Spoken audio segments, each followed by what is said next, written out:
마켓나우 2부 시작합니다. 시청자 여러분 안녕하세요. 이지혜입니다. 자, 오늘도 차익 실현 매물이 나오고 있습니다. 일단 뉴욕 증시 전반적으로 봤을 때 고물가 고금리 때문에 발목을 잡힌 반도체 랠리 이렇게 딱 한 문장으로 요약을 할 수 있거든요. 근데 우리 시장이 이를 받아서 출발을 했고 앞서서 말씀드린 대로 가파르게 오른 만큼 차익 실현 매물 힘이 있다 보니까 시장이 전반적으로 오늘도 쉬어가는 흐름들이 나타나주고 있습니다. 장 한때는 7,400선까지 내려갔다가 초반까지 내려갔다가 그래도 다시금 반등 탄력 저점 매수가 일부 좀 들어오면서 7,500까지는 지키고 있는 그런 상황인데요. 삼성전자는 하락, SK하이닉스는 상승 반전에 현재 성공하고 있는 상황이고 잠시 쉬고 있는 반도체 섹터 그 숨 구멍을 통해서 현대차와 현대모비스, 현대오토에버 이렇게 현대그룹주가 조금 더 튀어오르는 흐름들을 나타내주고 있습니다. 그리고 순환매 장세 속에서 백화점, 면세점주가 다시금 고개를 드는 흐름들을 나타내주고 있는데 전반적인 시장의 색깔 알아보도록 하겠습니다. 시장의 흐름을 봤을 때 펀드 플로우를 또 통해서 알아보면 괜찮거든요. 근데 오늘 아침에 유한타증권이 그런 관련 리포트를 제시를 했습니다. 일단 미국 주식형 펀드는 그 자금 유입 강도가 조금씩 이제 강화되는 흐름들이 있었는데 그 이유는 전주에 기술주가 랠리 흐름을 보였거든요. 그래서 그런 흐름들은 있었습니다만 다만 지수를 추종하는 ETF 자금 같은 경우에는 그를 중심으로 유출이 있었다. 이렇게 진단이 되고 있는 상황입니다. 그리고 채권형 펀드 같은 경우에도요. 회사채 중심으로는 순 유출이 있었지만 단기 국채 펀드 같은 경우에는 유입이 되는 흐름들이 있었습니다. 이를 보면서 시장이 유동성이 그래도 있는 그런 대기 자금이 그쪽으로 흘러가는 흐름들이 있었는데 이란 뭐 전쟁 리스크 이런 부분, 또 고물가 이런 부분 때문에 조금 더 불확실성 이런 부분에 반응하지 않았나 이런 생각이 드는 상황이었다라는 분석이고요. 한국 증시는 전대미문의 랠리를 펼쳤습니다. 그 이후에 외국인 대규모 순매도, 오늘도 외국인의 매도를 개인의 매수가 받아내는 그런 흐름들을 나타내고 있는데 현재의 시장의 분위기가 이런 형태로 나타나는 거고요. 그럼에도 불구하고 우리가 투자 포인트를 얻어갈 수 있는 거는 전반적으로 외국인이 매도를 치는 상황에서도 전력기기 등 AI 인프라 쪽으로는 매수세가 끊임없이 유입이 되고 있다라는 투자 포인트 이 부분이었습니다. 한 페이지 더 넘겨보면요. 이 얘기거든요. AI 그리고 반도체 인프라 이쪽으로 쏠림 현상은 지속이 되고 있다. 이게 가장 큰 투자 포인트가 아닐까 싶습니다. 일단 전반적으로 봤을 때 테크, 섹터 이쪽으로 봤을 때 순유입이 대폭 감소한 흐름들은 있습니다. 왜냐하면 이게 이제 나스닥 지수를 추종하는 ETF 자금이 나갔기 때문인데요. 그런데 한편으로 보면 AI 시대에 AI 랠리가 레거시 반도체와 장비 쪽으로 훈풍이 나오면서 반도체 펀드는 흔들리지 않는 편안함을 유지하고 있다. 이게 관심 포인트인 것 같습니다. 그리고 앞서서 말씀드린 대로 AI 시대에 전력 인프라의 수요가 지속되고 있습니다. AI 데이터 센터의 수요가 막강하기 때문에 그래서 스마트 그리드, 전력기기 테마가 포함된 산업재 테마 이쪽으로 자금 유입은 이어지고 있습니다. 더해서 에너지 순유입, 이런 에너지 섹터의 자금도 유입이 되고 있는데 미국과 이스라엘 전쟁 불확실성 때문에 이쪽에는 또 끊임없이 자금이 유입되고 있다는 점 말씀드립니다. 그래서 유한타증권은 오늘 시장을 보면서 갈수록 뭐 자금 유출, 고점에 따른 차익 실현 매물이 나오고 있지만 뉴욕 증시나 전반적인 자금의 흐름을 봤을 때 AI 인프라에 대한 명확한 선호도는 조금 더 선명해지고 있다. 이런 포인트를 제시했습니다. 앞으로도 이런 분위기, 테마 잘 전해드릴 거고요. 현재 시간 10시 4분 지나고 있는데 시황 상황 보고 나서 머니코드 이어가겠습니다. 김윤주 캐스터 받아주세요. 네, 미국 시장이 쉬어간 영향 그리고 4월 CPI가 시장의 예상치를 상회한 결과가 나왔기 때문에 오늘 우리 시장은 어제에 이어서 추가적인 하락을 보이고 있습니다.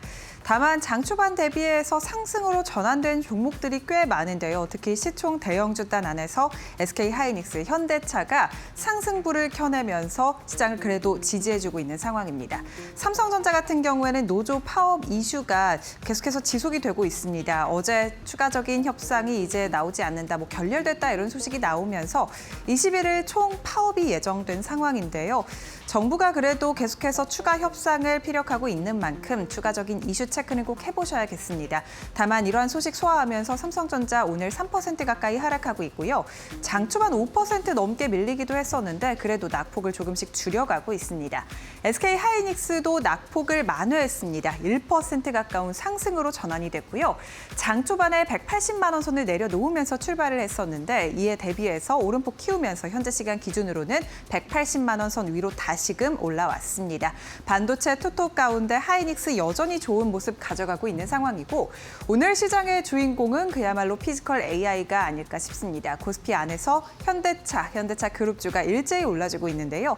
장 초반 대비해서도 좋은 흐름 이어가고 있고 어제 장 마감과 비교해서도 피지컬 AI 관련주들 오름폭을 키워나가고 있는 상황입니다. 현대차 6% 넘게 튀어오르면서 6.66%가량 상승, 일중 고점 부근 지나가고 있습니다. 어제 70만 원 선까지 넘어서면서 신고가를 경신했었는데 오늘 다시금 68만 원 선 위로 회복한 상황이고요. 70만 원 선 넘어서면서 마감할 수 있을지 기대감이 많이 보이고 있습니다. 기아 같은 경우도 1% 넘게 상승, 현대모비스는 무려 12% 넘게 급등하면서 시장 안에서 가장 크게 올라주고 있습니다. 지금 현대차의 미국 공장이죠. 메타플랜트 아메리카에서 현대차의 로봇개 스팟과 함께 인간이 지금 작업을 하고 있다라는 외신 보도가 들려왔습니다. 이렇게 미국 시장 안에서 상용화 기대감이 커지고 있는 상황이고 아틀라스에 대한 기대감까지 함께 가져가고 있는 상황, 또 보스턴 다이내믹스의 상장 기대감까지 붙으면서 현대차 그룹주가 연일 상승 중입니다.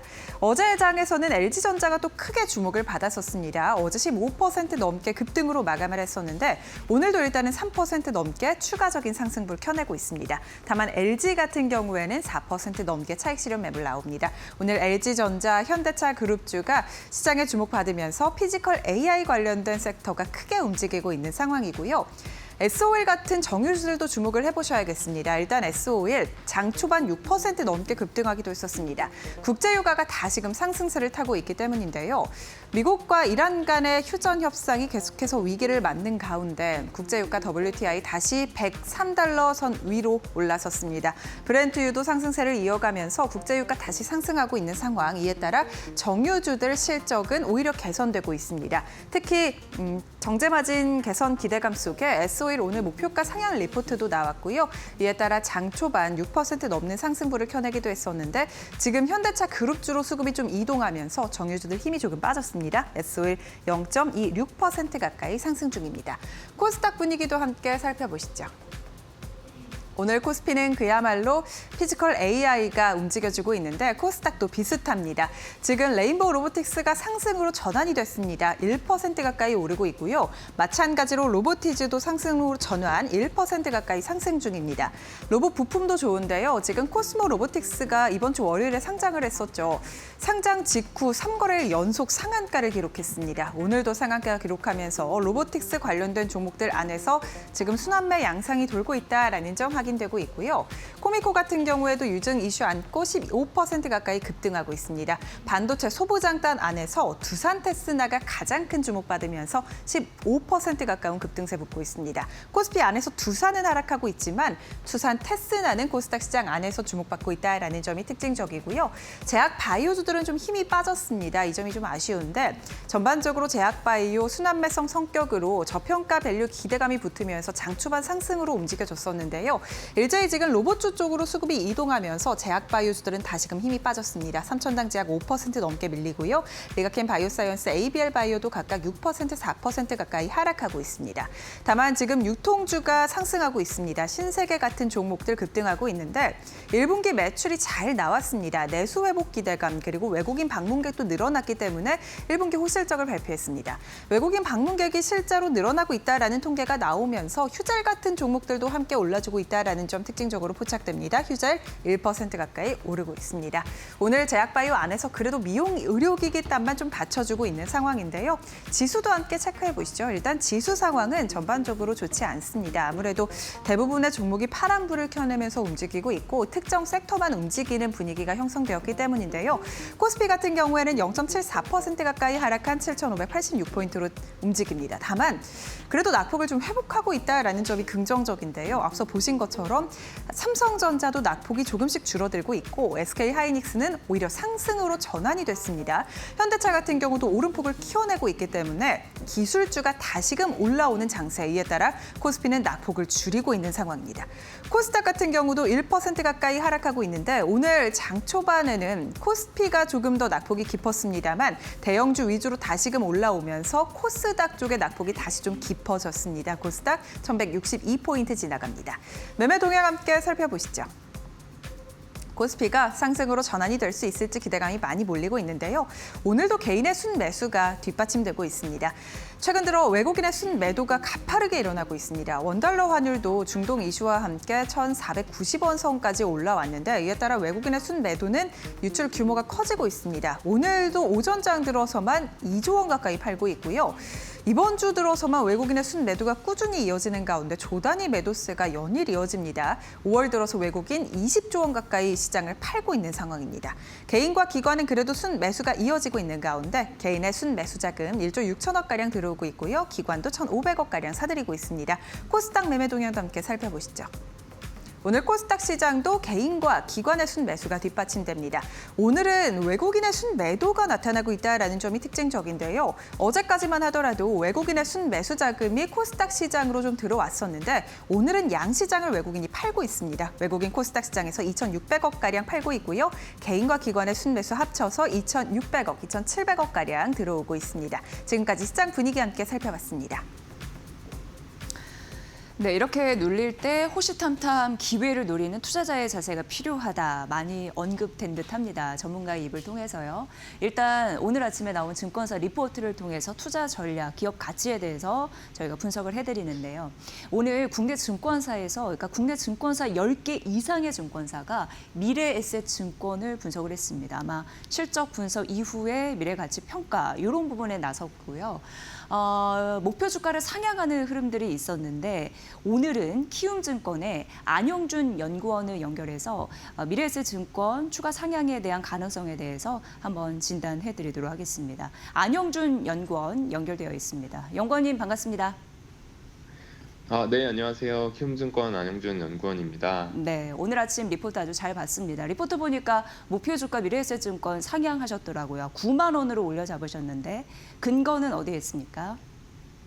네, 어제 미래에셋증권의 1분기 실적 발표가 있었습니다. 1분기 실적은 시장 기대치보다 조금 안 나오기는 했지만 올해 연간으로 실적이 상당히 괜찮아질 걸로, 좋아질 것으로 예상이 되기 때문에 이에 맞춰서 목표 주가를 기존 7만 5천 원에서 새로 9만 원으로 상향 조정했습니다. 네, 기존 7만 5천 원에서 9만 원으로 목표 주가를 상향하셨군요. 전반적으로 긍정적으로 바라보는 국내 증권사의 느낌이 있었는데 연간 실적 추정치 상향 조정에 대한 원인을 말씀을 해주셨습니다. 자, 그렇다면은 사실 미래에셋증권 같은 경우에는 스페이스X 상장에 대한 모멘텀 이런 부분을 받아서 그동안 올랐지 않나 이런 생각도 드는데 어떤 영향력이 있을 걸로 보이십니까? 네, 최근에 스페이스X에 대한 시장의 관심이 굉장히 높아지고 있는데요. 미래에셋증권은 약 한 5, 6년쯤 전에 스페이스X에 투자를 진행해서 1분기 말 기준으로 대략 한 3조 원에 달하는 지분 가치를 보유하고 있는 것으로 판단이 됩니다. 그래서 스페이스X에 대한 지분 가치가 상승하면서 이게 이제 1분기 실적에도 그 기업 가치의 증가분이 미래에셋증권의 평가이익으로 반영이 되기도 했지만 스페이스X가 2분기 때 상장이 된다면 기업 가치가 또 더 올라서 상장이 되기 때문에 그 증가분만큼 미래에셋증권은 지분 가치의 증가를 기대해 볼 수가 있고 이러한 증가분이 평가이익으로 2분기 실적에도 반영될 수 있을 것으로 예상하고 있습니다. 네, 그래서 시장과 투자자들은 미래에셋증권을 보면서 우주를 품은 증권주의다 이렇게 표현을 하더라고요. 그런 점이 좀 인상적이었는데 앞서서 연간 실적 추정치를 상향했다라고 말씀을 해주셨습니다. 실적 분석과 더불어서 실적 전망 이런 부분 조금 더 구체적으로 듣고 싶습니다.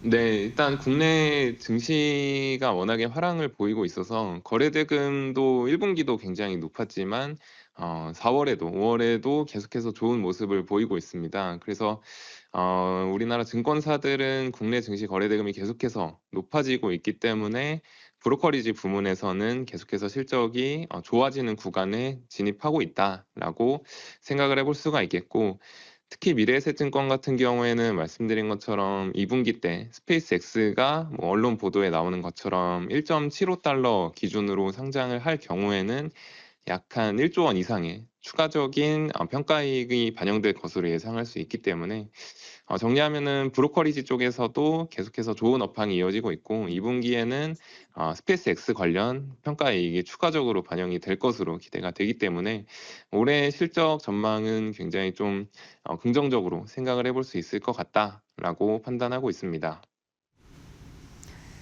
네, 오늘 미래에셋증권 한 3% 정도 밀리고는 있는데 앞으로 반등에 대한 여지, 실적 전망 잘 추려서 저희가 전략에 세워보도록 하겠습니다. 잘 들었습니다.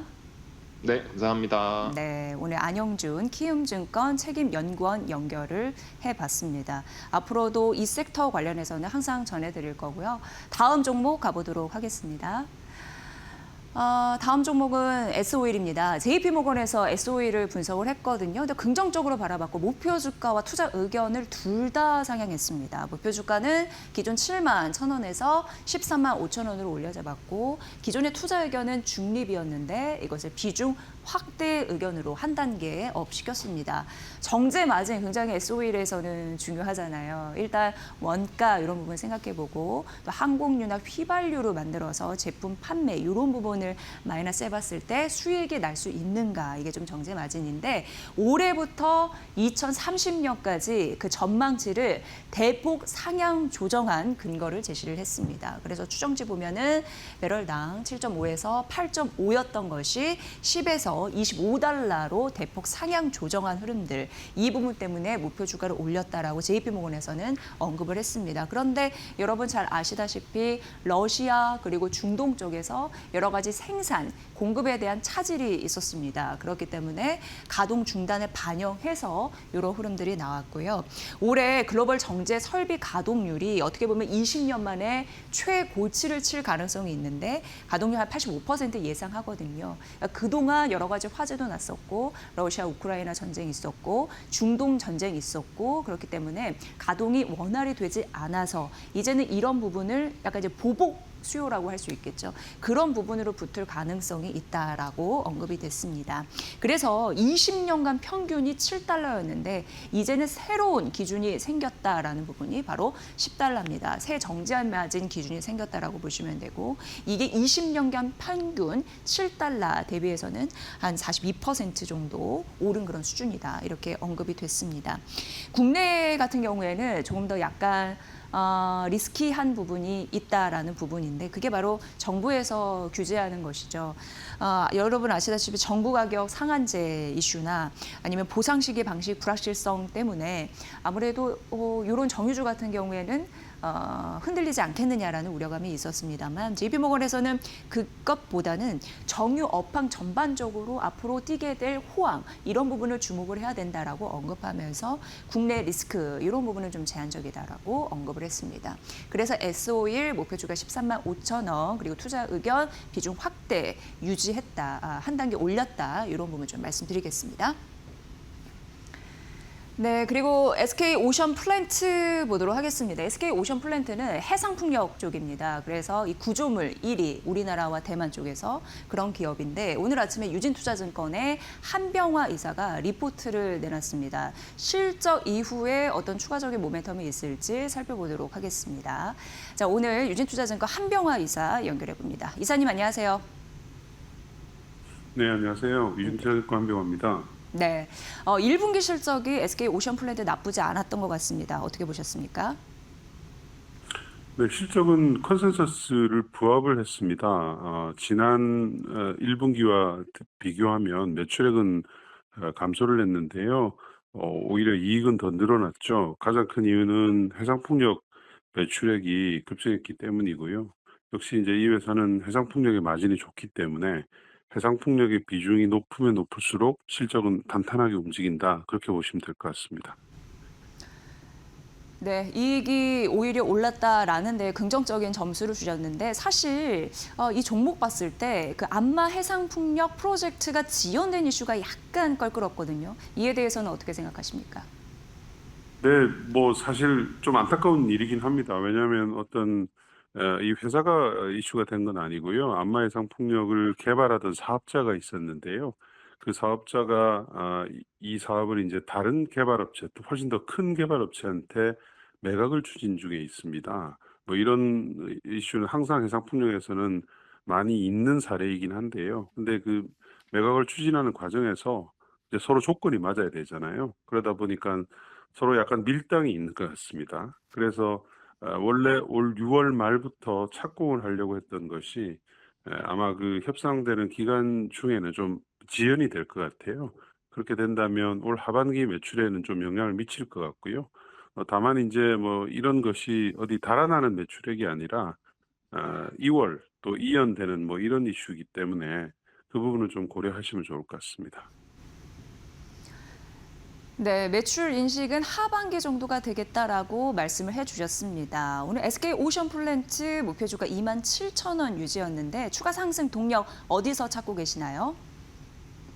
사실 SK오션 플랜트는 대만과 한국 시장에서 해상풍력 하부 구조물에서는 아주 탁월한 존재입니다. 대만에서도 로컬 컨텐츠 룰이 있었음에도 불구하고 1위 사업자였고요. 한국에서는 아직 시장은 열리지는 않았지만 SK오션 플랜트와 같이 오랜 경험, 이 제작 야드 이런 것들이 있는 업체가 없기 때문에 사실은 시장만 열리게 되면 크게 성장할 수 있는 업체이죠. 따라서 국내 시장이 이제 어떻게 열리게 되느냐가 이제 중요한 것 같고요. 지금 정부가 기후에너지부를 만들면서 해상 풍력을 2030년까지 설치 기준으로는 3기가 그리고 발주 기준으로 10기가 정도를 목표를 하고 있습니다. 따라서 이제 앞으로 일어나는 해상 풍력 입찰 결과에 따라서 이 회사의 이제 수주풀이 늘어나는 이런 이제 여러 가지 희망적인 요인들이 있기 때문에 뭐 안마 해상 풍력의 어떤 그런 노이즈에도 불구하고 계속 좀 긍정적인 시각으로 보시는 게 좋겠다 이렇게 판단합니다. 네, SK 오션플랜트는 무엇보다도 해상 풍력 쪽에 강점을 가진 그런 기업인데 정부 정책에 대한 모멘텀 때문에 추가 상승 여력을 받을 수 있다는 가능성 이런 부분도 우리가 생각을 해봐야겠습니다. 연구원님 잘 들었습니다. 네, 감사합니다. 네, 한병화 유진투자증권 이사의 분석으로 함께 만나봤습니다. 앞으로도 해상풍력, 그러니까 에너지가 굉장히 중요해졌잖아요. 그런 부분에서 저희가 진단 나올 때 여러분께 발빠르게 전해드리도록 하겠습니다. 자, 그리고 오늘 시장 전반적으로 봤을 때 이 종목들 눈여겨보게 되죠. 오늘 신세계와 신세계 인터내셔널이 이렇게 주가가 밀리는 가운데서도 두 자릿수 상승률을 장중에 보이기도 했습니다.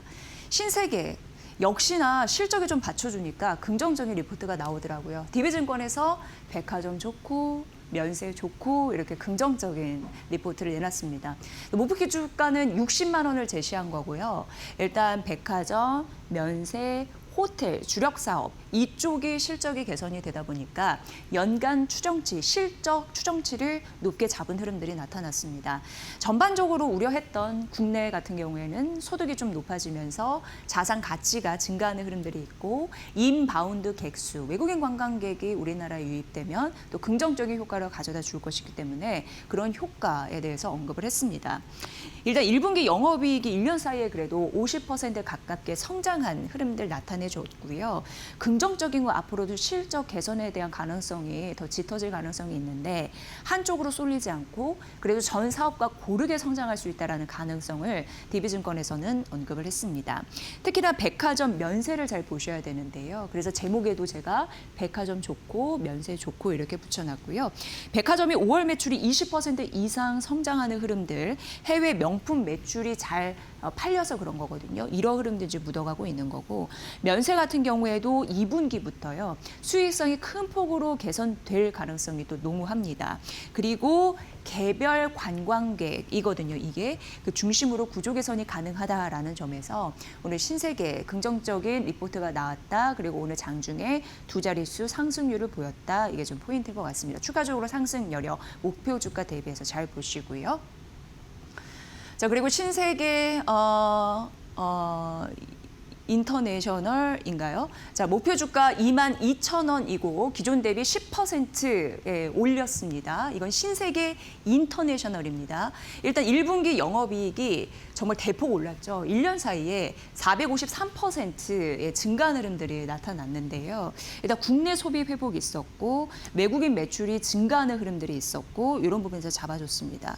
이쪽에서는 코스메틱이 20% 성장, 그리고 패션이 35% 성장, 작년 구조조정을 통해서 실적이 개선된 흐름들이 나타났고요. 그래서 이제 패션이 좋고 뷰티가 좋고 이렇게 좀 어미를 맞췄습니다. 특히나 올해 영업 레버리지는 더 뛸 가능성이 있는데 역시나 앞서서 신세계와 좀 비슷하게 전 사업부의 고른 실적 개선이 가능하다라는 언급이 나왔습니다. 대신증권 신세계 인터내셔널 목표주가 22,000원으로 올린 그 배경 설명해 드렸습니다. 네, 그리고 이제 진행해 보도록 하겠습니다. 이제 목표 주가 하향 소식도 저희가 알려드려야겠죠. 네, 하나증권에서 나왔습니다. 70만 원으로 낮춰 잡았는데 일단 뭐 1분기 영업이익은 컨센서스를 좀 상회하기는 했는데 1분기는 이렇게 나왔지만 2분기는 적자에 대한 가능성 이런 부분이 조금 더 커졌다라는 부분이거든요. 왜냐하면 여러분 아시다시피 전쟁 나고 항공유가 굉장히 비싸졌습니다. 그런 부담감 당연히 진에어가 가져갈 수 있겠죠. 연간 영업 적자 한 893억 원 정도 전망이 되는데 하반기는 그래도 적자 폭은 좀 줄 것이다라는 가능성이 있더라고요. 그러니까 1분기는 컨센을 좀 상회해서 실적이 나타났는데 2분기는 적자가 좀 확대될 거고 하반기 가면 적자가 상대적으로 축소가 되면서 내년에 시장이 어느 정도 회복이 될 가능성이 있다. 왜냐하면 그때 되면 LCC에도 우호적이지 않겠느냐 이런 부분이 나타나고 있습니다. 그리고 하나 모멘텀 에어 부산과 에어 서울이 이제 통합이 되면서 진에어가 LCC 1위를 기대하는 그런 모멘텀이 있다라고 봐졌는데요. 차별화에 대한 경쟁력을 굳이 꼽자면 리스 경쟁력, 모회사 지원, 위기 대응에 좀 강점을 갖고 있다고 하나증권은 봤더라고요. 그러나 현재는 이렇다 할 모멘텀은 보이지가 않습니다. 그래서 목표 주가를 떨어뜨렸다라는 그런 논리적 흐름까지 전해드렸습니다. 네, 오늘 전반적으로 어제에 이어서 오늘도 쉬어가고 있는데요. 조금 더 힘을 내면서 뒷심을 발휘할 수 있을지는 봐야 될 것 같습니다. 시장 전반적으로 맥점을 어떻게 보시는지 이난희 이데일리 온 파트너 연결해 보도록 하겠습니다. 파트너님 반갑습니다. 네, 안녕하세요. 네, 오늘 시장 좀 진단 부탁드릴게요. 네, 아니, 앵커님. 앵커님은 주식에서 네. 가장 어려운 게 뭐 같아요? 지금 지수나 그리고 가치 있다고 생각하는 종목들이 너무 가파르게 오르거든요. 여기에 같이 편승을 해야 될 것 같은 느낌. 그리고 추가적으로 얼마나 더 갈 수 있을까? 근데 한번 이렇게 그렇죠. 오늘같이 흔들릴 때 너무나 두려운 그런 감정도 드는 상황입니다. 그러니까 한마디로 그렇죠. 얘기하면 종합적으로 굉장히 혼란스럽다. 이렇게 얘기할 수 있을 것 같습니다. 그렇죠. 네. 근데 그 얘기는 결국 뭐냐면 매도가 가장 어렵다라는 거거든요. 그러니까 예를 들자면 어제 SK 하이닉스가 마이너스 갔을 때 내가 막 190만 원에 팔 걸, 그죠? 이렇게 생각했는데 오늘 또 저렇게 올라가니까 안 팔길 잘했네 이런 마음. 그래서 사실 이 주식 시장은 이 욕심과 공포의 시장이라고 보시면 되는데 지금 아침에 주가가 팍 빠져나왔을 때 여러분들 심리가 어땠습니까? 굉장히 위축됐는데 지금 시장에서 SK 하이닉스를 필두로 해서 지금 보면은 먼저 현대차가 그죠? 움직여주면서 SK 하이닉스가 지금 다시 5일세를 깨고 나서 살아나고 있거든요. 기술적으로. 이런 걸 보면 지금 물론 삼성전자 같은 경우는 뭐 노조 파업과 관련돼 있어서 주가가 약간 좀 위축되는 이런 모습이지만 시장에서 시장을 주도하는 종목이 죽지 않는다라는 것이 어떤 얘기를 해주고 있느냐 하면은 개인 투자자들의 심리를 조금 편안하게 이렇게 만들어준단 말이에요. 그러다 보니까 아침에 개인들이 들어올까 말까 하다가 지금 보면 한 거의 2조 가까이 지금 들어오고 있고 외인들 매도는 계속 지속적으로 움직이고 있습니다. 그래서 결국 지금 우리 오늘 시장은 시장이 좋지 않을 때 가는 어떤 해지성 종목들이 아침 넥스 트레이딩 시장을 중심으로 해서 막 움직였습니다. 뭐 녹십자 홀딩스를 필두로 해서 뭐 한타바이오 뭐 관련한 이런 얘기들이 나오면서 이렇게 이제 움직여줬는데 역시 시장이 너무 강하기 때문에 이런 종목들이 뒷심이 없다라는 겁니다. 지금 보면은 물론 단발성으로 미국 시장이 약간 주춤하거나 이럴 때 반짝 움직이는 정도지 시장 전체를 움직일 수 있는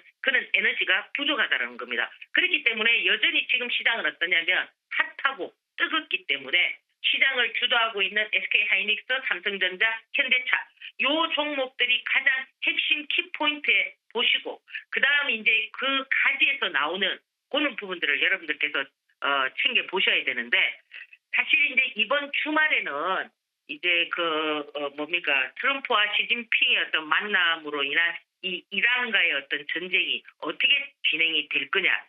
제 개인적으로 봤을 때는 이미 그저 실무진 선에서는 어떤 합의가 도출이 됐기 때문에 만나지 않겠나 이런 생각을 하거든요. 그래서 지금 모두가 다 주말이 두렵다. 그죠? 어떤 또 불확실성이 존재하지 않겠나라고 생각하지만 여러분들께서 주식은 항상 역발상이거든요. 그럼 오히려 지금 뭐냐? 재건주를 노려보는 이런 어떤 전략들도 나빠 보이지는 않습니다. 그래서 오늘은 시장이 외인들 매도가 어제의 매도만큼 지금 나오지는 않지만은 여튼 지금도 보면 약간의 이제 매도가 좀 나오고 있지 않습니까? 그런데도 불구하고 지금 시장의 가장 핵심 키포인트가 움직이고 있기 때문에 오늘은 전략 후강이 될 수가 있다는 거예요. 결국 오늘 미국 시장도 어떻게 되겠습니까? 어제 조정을 받았지만 어제 반도체 관련한 종목들 대부분 어제 우리 차트와 똑같은 모습을 만들었습니다. 결국 이거는 뭐냐면은 지금 이 AI나 반도체는 세계가 향해가는 길이기 때문에 우리가 미리 그저 조정 보고 난 모습을 보고 지금 미국 시장이 따라하는 것처럼 이렇게 보이거든요. 지금 현재 모습을 보면 우리가 한 발 앞서간단 말이에요. 그러면 오늘 지금 미국 시장은 어떻게 될까요? 우리 지금 이 모습을 보면은 미국 시장 어제 조정받았던 반도체 관련한 종목들이 전부 다 어떻게 될까요? 상승을 하는 이런 그림이 나올 수가 있다는 겁니다. 그래서 우리 시장이 지금 여러분들 시장이 조금만 밀리면 어때요? 막 불안하고 잠도 못 주무시고 막 이렇게 하잖아, 그죠?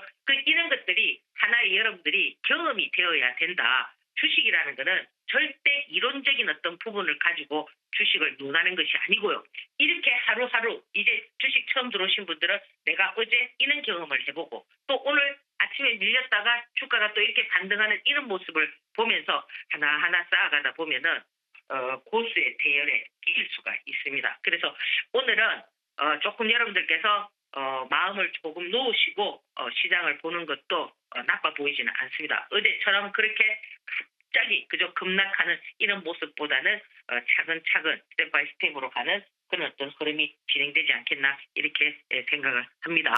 자, 오늘도 성공 투자하시고요. 항상 행복한 하루 되시기 바랍니다. 감사합니다.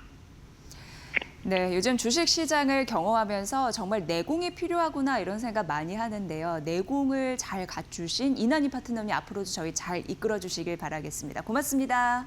예, 감사합니다. 네, 잘 들었습니다. 지수가 떨어질 때 개인이 매수하거든요. 그래서 끌어올리는 힘이 있습니다. 오늘 시장도 약간 그런 느낌이 듭니다. 과연 시장의 조정 언제까지 이어지고 그 조정이 나올 때마다 다시금 끌어올리는 힘, 그건 어디에서 바탕이 되며 앞으로의 추가 상승 여력은 또 있을지 이모저모에 대해서 잘 따져드리겠습니다. 다음 코너 기대해 주세요.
네, 뭐 장 초반에는 약했다 싶었는데 결국 들어 올리는 장입니다. 이 장을 어떻게 규정지어야 되고 이 장을 우리는 어떻게 파고를 넘어야 될지 한번 들여다보도록 하겠습니다.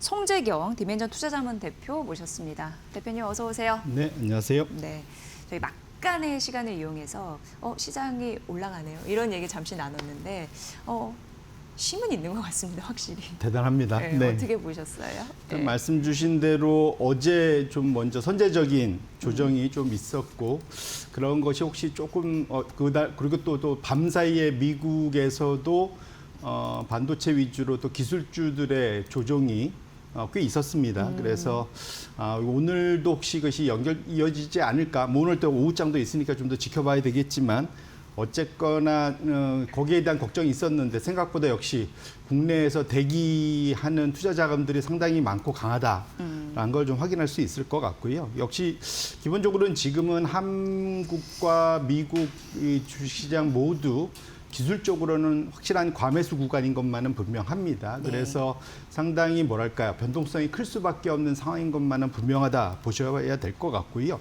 특히 이제 우리가 실적이 이 전쟁통 속에서도 엄청나게 이 AI 수혜에 관련된 분야 위주로 호실적들을 내면서 그 주가가 급등세를 보였는데 이게 사실상 이제 거의 지난주로 이제 마무리가 됐고 이번 주부터는 매크로 지표 국면에 들어갔습니다. 특히 어제 이제 미국의 CPI 발표되면서 시장이 또 한 번 약간 그 부담을 느끼고 미국 금리가 우상향하는 이런 모습들이 나타났습니다.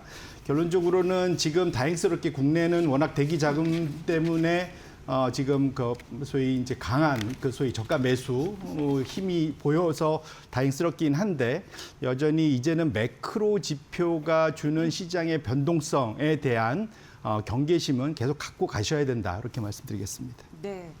그리고 제가 질문을 이걸 드려야 된다라고 생각을 해서 집어넣었는데 삼성전자, SK하이닉스 반도체 조정 괜찮은가요? 근데 지금 장 초반에 SK하이닉스는 상승 반전하면서 현재 3%고 삼성전자 같은 경우에도 시가 대비 상승폭, 그러니까 낙폭을 좀 줄이면서 양봉의 흐름을 하면서 현재 상승 반전을 대기하고 있는 그런 상황이거든요. 큰 문제가 없는 거죠. 1차적으로는 뭐 우리가 소위 말하는 통상계 우리 이제 실적 그러니까 이익으로 모든 걸 말한다 보면 이제 어닝 파워가 워낙 세다라는 것은 이미 알려져 있는 사실이고요. 또 우리 월별 실적 그 반도체 수출 실적만 놓고 봐도 수출 단가가 완전히 우상향 거의 제 기억 한 50도, 60도 각도로 그냥 올라가고 있어요. 네. 그래서 그런 측면에서 놓고 보면은 여전히 AI 수혜는 지속되고 있다. 그래서 우리 미국이 일종의 옛날 말이 그런 말 있지 않습니까? 그러니까 뭐 중국 상인이 돈은 누가 벌고, 그러니까 곰이 재주 부리고 누구는 돈을 번다 하듯이 그 돈을 버는 주체가 우리나라 삼성전자, SK하이닉스이기 때문에 그렇게 놓고 보면은 그것이 당장 그러니까 뭔가 변화를 받을 가능성은 낮다 보셔야 될 것 같습니다. 다만 일단은 주가가 단기간에 좀 많이 오르는 거 아까 말씀드린 대로 차트를 좀 열어봐 주시면 일단은 연초 그러니까 이 전쟁 통에도 V자 반등을 넘어서서 엄청난 상승을 보였는데요. 보시면은 이게 정확히 2월 말, 그러니까 3월 초부터 그 미국 이란 전쟁이 있는 와중에 그 주가 대표적인 미국의 주가 흐름인데 S&P 500이 이제 V자 반등이 내면서 3월 초에 비해서 한 7%, 8% 올랐다면 지금 나스닥 100은 거의 한 17% 올랐고요. 네. 기술주의 대표죠. 그런데 그 안에서도 반도체 ETF 대표가 SMH라는 티커를 갖고 있고요. 이제 베넥 세마이컨덕터 ETF라는 건데 여기는 거의 한 40% 가까이 올랐습니다. 네. 그러니까 뭐 압도적인 반도체 주도의 V자 반등이다 보셔야 될 것 같은데 다만 지난주부터 좀 뭔가 이제 변화가 생기기 시작한 것이 당연히 주가가 저렇게 올라갔다는 ETF 주가가 올라갔다는 것은 당연히 그 소위 자금 유입이 많았었다는 거죠. 그래서 지금 차트를 보시면 위로 엄청나게 그 하얀 선들이 쭉 올라가 있다가 지난주에 지금 보시면 아래로 한 23억 달러 지난주 수요일까지입니다. 그 일주일 사이에 23억 달러 정도의 AUM 감소 이제 소위 차익 실현이 생긴 거죠. 네네. 그러다 보니까 단기 주가 급등에 대한 이제 실적 장세의 마무리, 그러니까 이런 것들 측면에 차익 실현에 대한 욕구 또한 미국 개인 투자자들 위주로 상당히 강한 것만은 분명하다.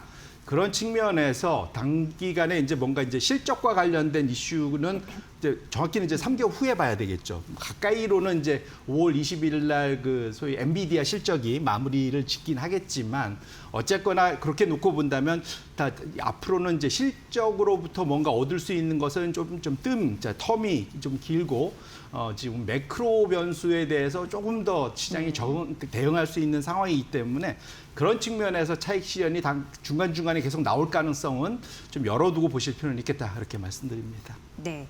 살짝 찝찝한 신호들도 포착이 되고 있습니다. 마이클 버리라고 해서 뭐 아시는 분들은 많이 아실 텐데 미국의 유명한 헤지펀드 투자자이면서 2008년도에 그 금융위기 있었잖아요. 당시 부동산, 그 미국 부동산을 말씀드리는 건데 굉장히 버블이다, 이거 붕괴될 것이다라는 가능성에 베팅해서 굉장히 큰 수익을 얻었고 영화의 주인공, 영화의 또 주인공, 빅쇼트라는. 빅쇼트 맞아요. 네. 예, 거기 주인공이기도 한 실존 인물 마이클 버리가 버블 가능성을 좀 경고했고 버크셔 해서웨이 같은 경우에도 현금 이런 부분을 찾아서 줘야 된다. 뭐 이런 이슈가 계속 언급이 되면서 좀 찜찜한 부분은 있는데 이들은 왜 이렇게 생각하는 걸까요?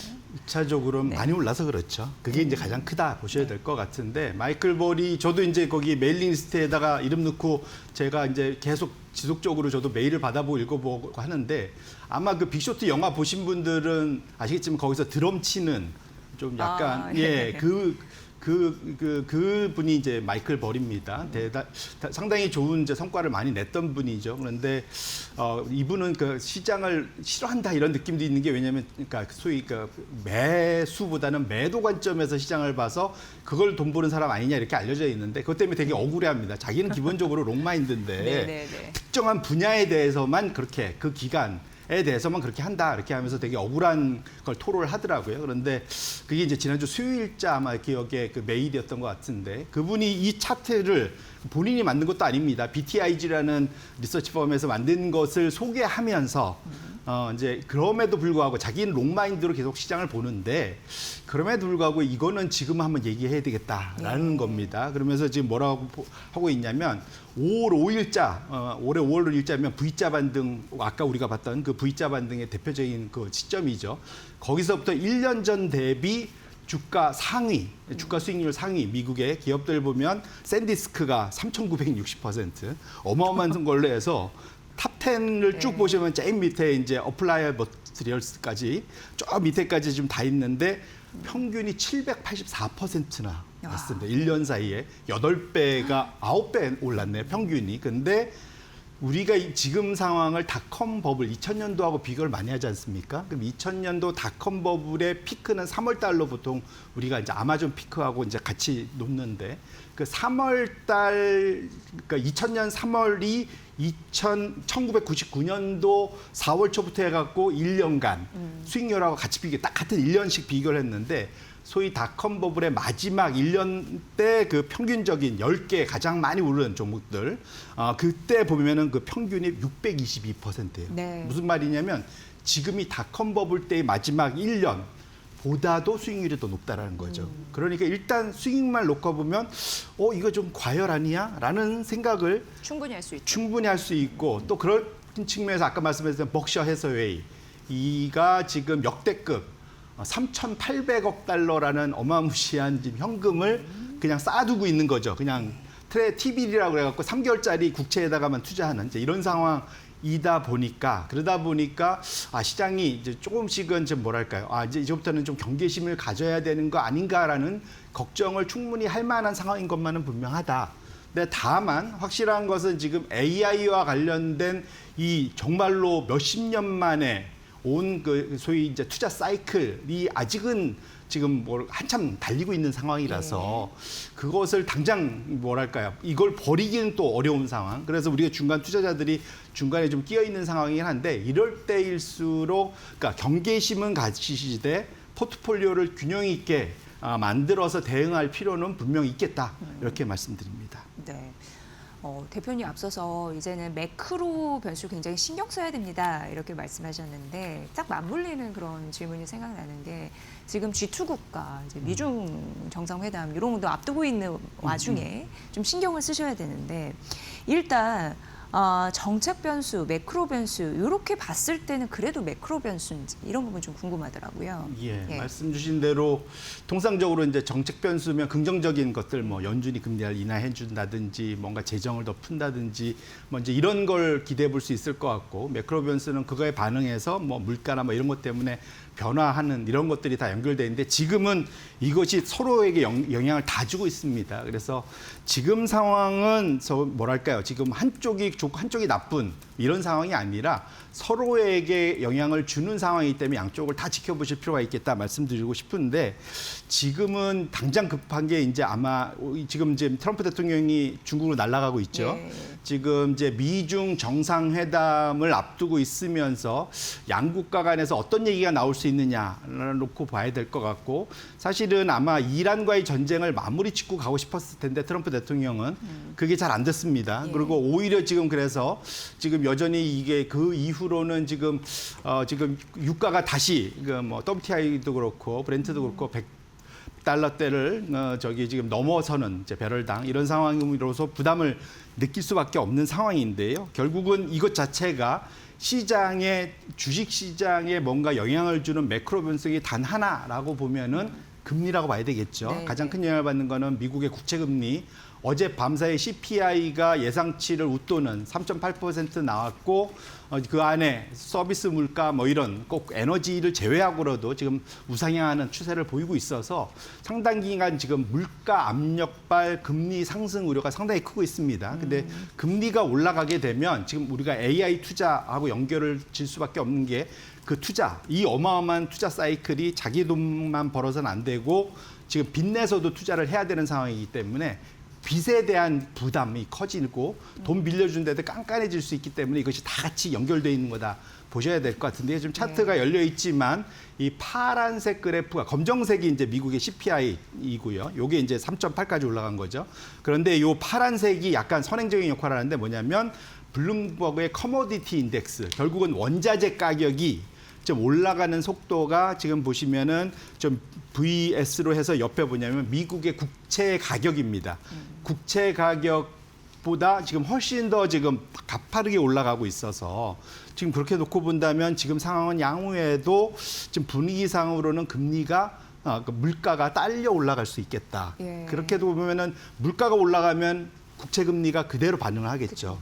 그것 자체가 앞으로 지금부터 시작해서 하반기로 갈수록 우리 AI 투자에서 빚내서 투자해야 되는 그러한 지금 M4, 구글이나 뭐 구글도 이번에 지금 일본에까지 가갖고 엔화 표시 지금 채권도 발행하고 있지 않습니까? 그런 식으로 지금 지금 미국에서 지금 그 AI 투자 경쟁하는 데들은 지금 빚을 다 많이 내고 있는데 여기가 과연 지속 가능할까? 그리고 혹시 이렇게 되면 이걸 감당 가능할까라는 걱정하고 연결될 수 있기 때문에 앞으로 우리가 열심히 지켜봐야 될 것은 이 고유가가 지속되는지 여부, 또 이런 것 때문에 물가가 더 올라갈지 여부, 플러스에서 그것 때문에 금리가 올라간다면 이것이 우리가 지금 주력을 하고 있는 AI발 투자 이거에 영향을 어떻게 줄지를 같이 놓고 볼 상당히 이제 중요한 어떤 변곡점에 와 있는 것만은 분명하다 이렇게 말씀드립니다. 네.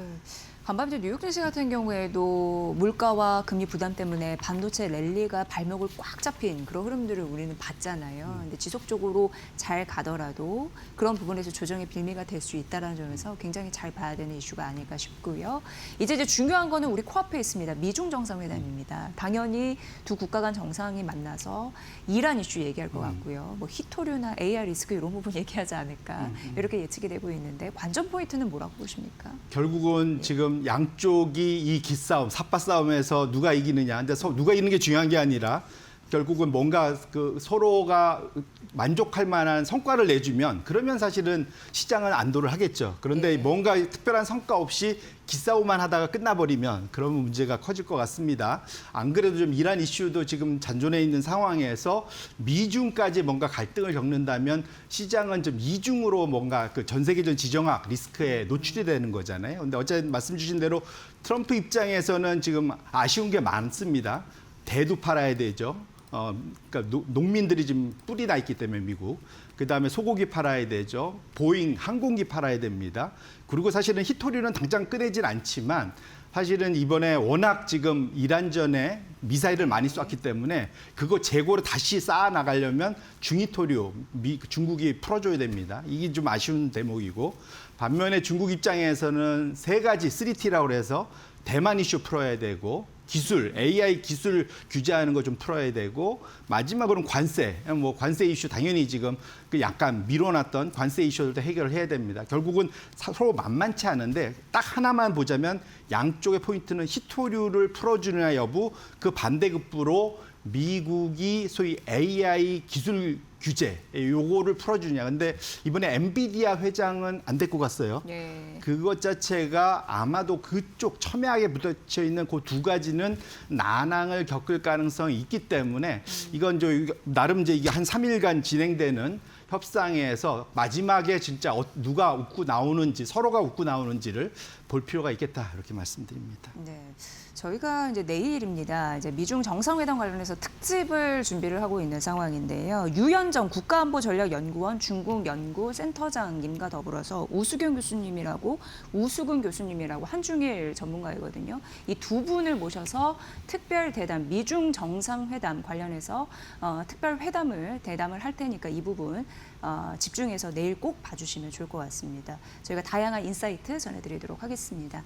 네, 이제 대표님 이제 5월장 전략 좀 세워주셔야 되는데 또 금방 지나가서 중순입니다. 5월 중순입니다. 맞습니다. 네. 어떻게 보세요? 네. 1차적으로는 지금 이제 5월 중순 지나고 제가 좀 가장 좀 부담스럽게 지금 껄끄럽게 보고 있는 것이 6월 달에 있는 미국의 스페이스 X 상장 이슈입니다. 네네. 이게 무슨 말이냐면 미국의 스페이스 X가 상장되면 지금 바로 미국 시가총액 한 5, 6위로 들어가거든요. 일단 그게 무슨 말이냐면 우주 관련된 투자하는 분들한테는 제발 좀 빨리 와라 이러고 있겠지만 거꾸로 거기에 2조 달러 규모가 들어가면 나머지에서 자금을 빼서 글로 들어가야 될 거잖아요. 수급 이슈가 항상 문제가 된다. 그 다음에도 엔트로픽이라고 지금 우리가 잘 아는 미토스 이슈가 있었던 게 원래 시장에서 한 3,800억 얘기되는데 최근에는 1조 달러 넘는 얘기 나옵니다.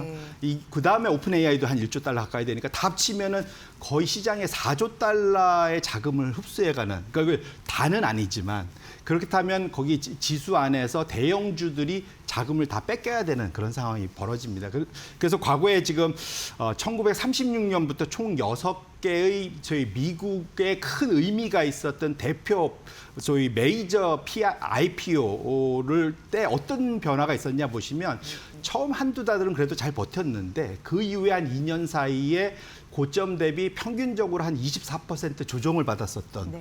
결국은 수급에 상당히 큰 부담을 느꼈었던 상황입니다. 결론적으로는 이번 수급을 이 AI 소위 성과로 실적으로 이겨낼 수 있는지 여부가 상당히 관건해서 이걸 가볍게 넘어갈지 과거처럼 좀 깊게 갈지가 의미가 심장한 상황이기 때문에, 그래서 우리가 늘 중간 선거가 있는 세린메이는 항상 네. 조심해야 된다. 네. 얘기를 전에도 드렸었지만 지금 5월 달 잘 버티나 했는데 역시 좀 이제 출렁출렁합니다.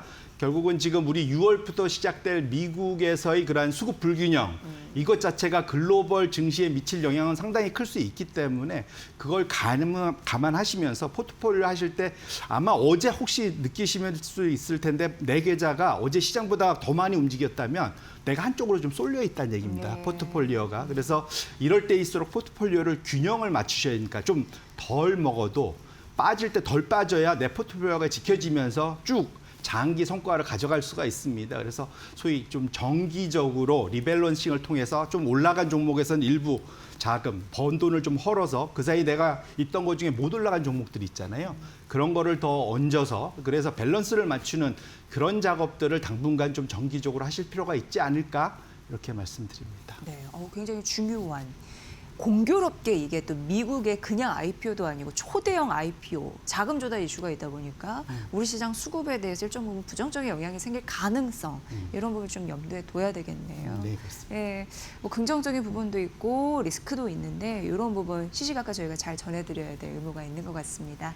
자, 오늘 잘 들었고요. 송재경 디벤처 투자자문 대표의 분석이었습니다. 고맙습니다. 네.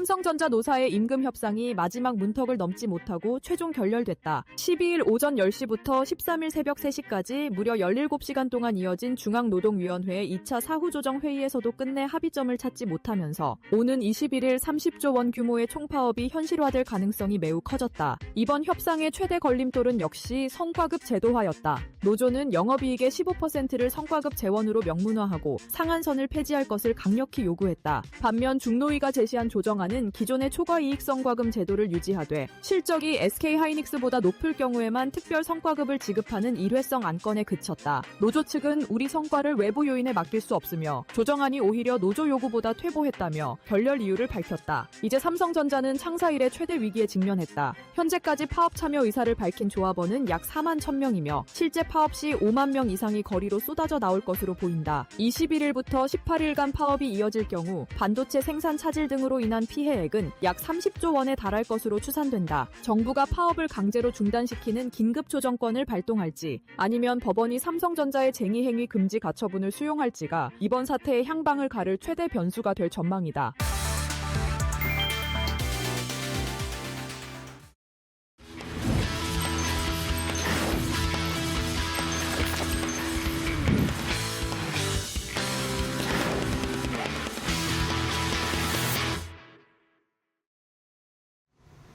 상위 1% 초고수의 픽 시간입니다. 오늘 고수들은 어떤 종목에 관심을 가지고 있을까요? 오전장 기준 고수들의 매수 사기 종목 1위부터 5위까지입니다. 네, 1위부터 5위까지 살펴보면 지금 OCI홀딩스, 태양광주가 들어와 있습니다. 지정학적 리스크가 부각되면서 국제유가가 급등했는데 그러면서 재생에너지 관련 종목들에도 매수세 붙고 있습니다. 이 밖에 알테오젠 오늘 변동성이 상당합니다. 하락으로 출발을 했는데 오늘 거의 9% 가까이 장중에 오르기도 했고요. 변동성이 상당한 상황입니다. 잠시 후에 전략 관련해서 세워보도록 하겠고요. 3위로는 HD 한국조선해양 들어와 있습니다. 지금 이틀 전에 신고가를 경신했는데 주가가 빠지면서 지금 매수세 붙고 있는 상황이고요. SFA 같은 수소 연료전지 관련된 종목들도 앞으로 성장성 기대되면서 매수세 들어오고 있는 상황입니다. 삼성전자도 오늘 좀 주목을 해보셔야겠습니다. 간밤에 노조 파업이 좀 협상이 불발이 됐는데 오늘 장중에 빠지면서 그래도 지금 오늘 낙폭을 좀 회복한 상황입니다. 다시 좀 하락을 하면서 등락을 거듭하고 있는 상황인데요. 관련해서 잠시 후에 전략 세워보도록 하겠습니다. 오늘 매수 상위 종목 이렇게 5가지 살펴봤고요. 이 중에서는 삼성전자 그리고 알테오젠 관련해서 전략 세워보도록 하겠습니다. 이데일리 TV 신일섭 전문위원님 모시고 이야기 나눠보겠습니다. 위원님 안녕하세요. 네, 안녕하세요. 네, 오늘 먼저 삼성전자 관련해서 여쭤보고 싶습니다. 삼성전자 지금 사면 어떨까요? 앞으로 더 내려갈지 어떻게 될지 좀 궁금합니다. 지금 사도 늦지 않았다고 생각이 됩니다.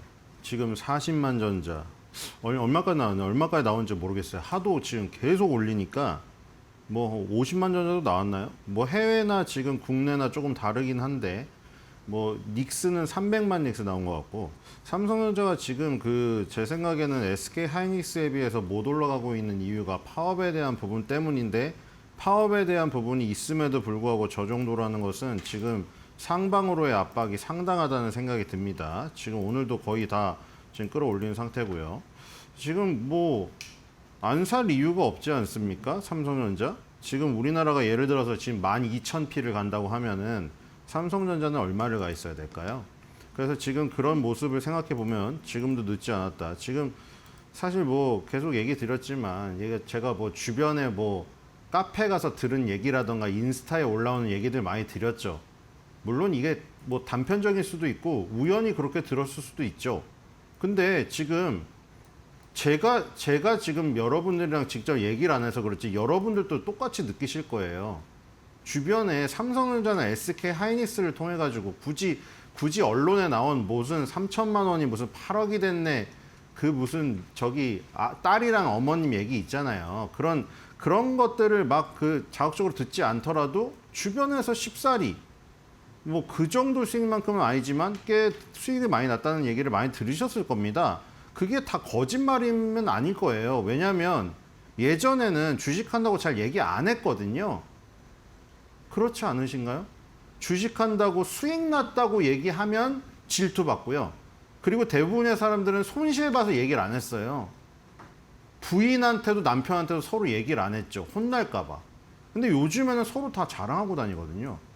왜냐면 자랑해도 다들 돈을 벌었기 때문에, 그리고 시기질투를 안 받거든요. 그러니까 지금 그 정도로 돈을 번 것은 그냥 대표주에 투자해서 그런 거예요. 20대와 60대 뭐 편가르기 자꾸 얘기가 나오지만 실제로 그 증권사에 그 지표를 통해서 나타났잖아요. 20대 뭐 남자 여자들 너무 단타 치다가 손실을 봤는데 60대 여성분들은 그냥 꾸준히 삼성전자, SK하이닉스 오래 갖고 있다 수익 났다고. 지금 그러니까 그런 장기 투자, 그다음에 이 지수 관련 대형주, 초대형주죠. 이 상승이 지금 팩트거든요. 그럼 이제 답은 나와 있습니다. 굳이 종목을 막 가려가지고 막 이것저것 따져가지고 막 꼽아가지고 하는 것보다 그냥 우리나라 대표주 투자하면 수익 나는 장입니다. 지금 지수가 이렇게 오르는 장인데, 지수가 3천에서 8천을 가는 장인데, 지금 여기서 무슨 저 꼼꼼히 따져가지고 막 이상한 종목을 발굴해가지고 뭐 이 엄청난 무슨 뭐 지적인 능력을 가지고 뭐 차트 분석을 해서 그게 아니에요. 그냥 저기 하겠으면 나이박에 사요. 그냥 삼성전자 딱 보면 사 이거예요. 그냥 옛날에 무슨 저기 영화 대사처럼 사는 거예요. 내가 간다면 내가 뭐 저기 간다면 가는 거야. 뭐 넘버 3 있잖아요. 그런 것처럼 그냥 그거예요. 삼성전자 내 앞에 왔어. 그냥 사 이겁니다. 지금 삼성전자, SK하이닉스가 지금 뻔하게 지금 오르는 지금 그런 상황이라는 거 보시면 될 것 같고요. 그다음에 지금 이제 그 삼성전자를 보시면은 이 어떤 그 규칙이 있죠. 지금 일봉상에서 RSI가 과열권에 들어설 때마다 조정이 있어요. 지금도 보면 RSI가 과열권에 접어들고 딱 고점과 고점을 연결한 추세선에 다니까 조정을 하잖아요. 지금 이 보시면 9월달, 11월달에도 그랬고, 지금 2026년도 1월달, 3월달에도 그랬고, 5월달에도 그렇죠. 여기서 지금 조금 이격이 조정이 되면은 또 올라갈 공간이 생기는 거예요. 지금 조정을 받았잖아요. 지금 위로 올라갈 공간이 생겼죠. 30만 원까지 열렸어요. 지금. 그러니까 지금 이런 부분이죠. RSI 과열권 70에서 살짝 벗어나면서 조정을 받았을 때 그때가 또 단기적인 매수 기회인 것이죠.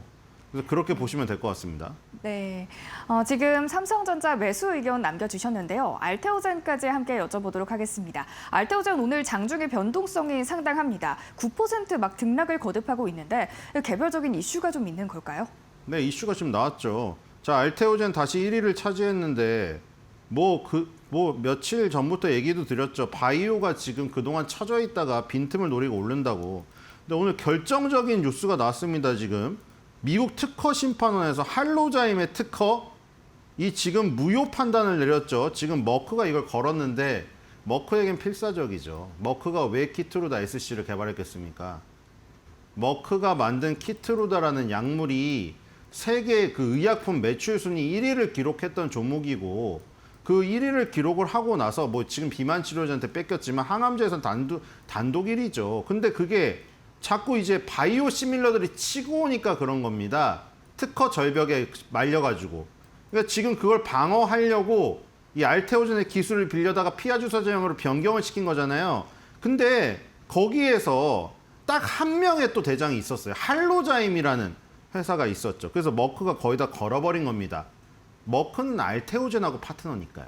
여기서 미국 특허 심판원이 알테오젠에게 결정적으로 유리한 판정을 내려버렸네요, 지금. 자, 그래서 결국에는 뭐 말은 좀 어려워요. 보니까 35 USC 뭐 해가지고 그걸 근거로 해서 특허의 유효성을 인정하지 않았다. 그냥 결론적으로 쉽게 말해서 알테오젠에 손을 들어준 거나 마찬가지입니다. 그래서 지금 시가총액 1위를 다시 탈환을 했어요, 오늘. 그리고 또 좋은 소식이라고 해야 되나요? 나쁜 소식이라고 해야 되나요? 알테오젠 지금 코스피로 가고 싶어서 미칠 지경이잖아요. 다들 아시죠?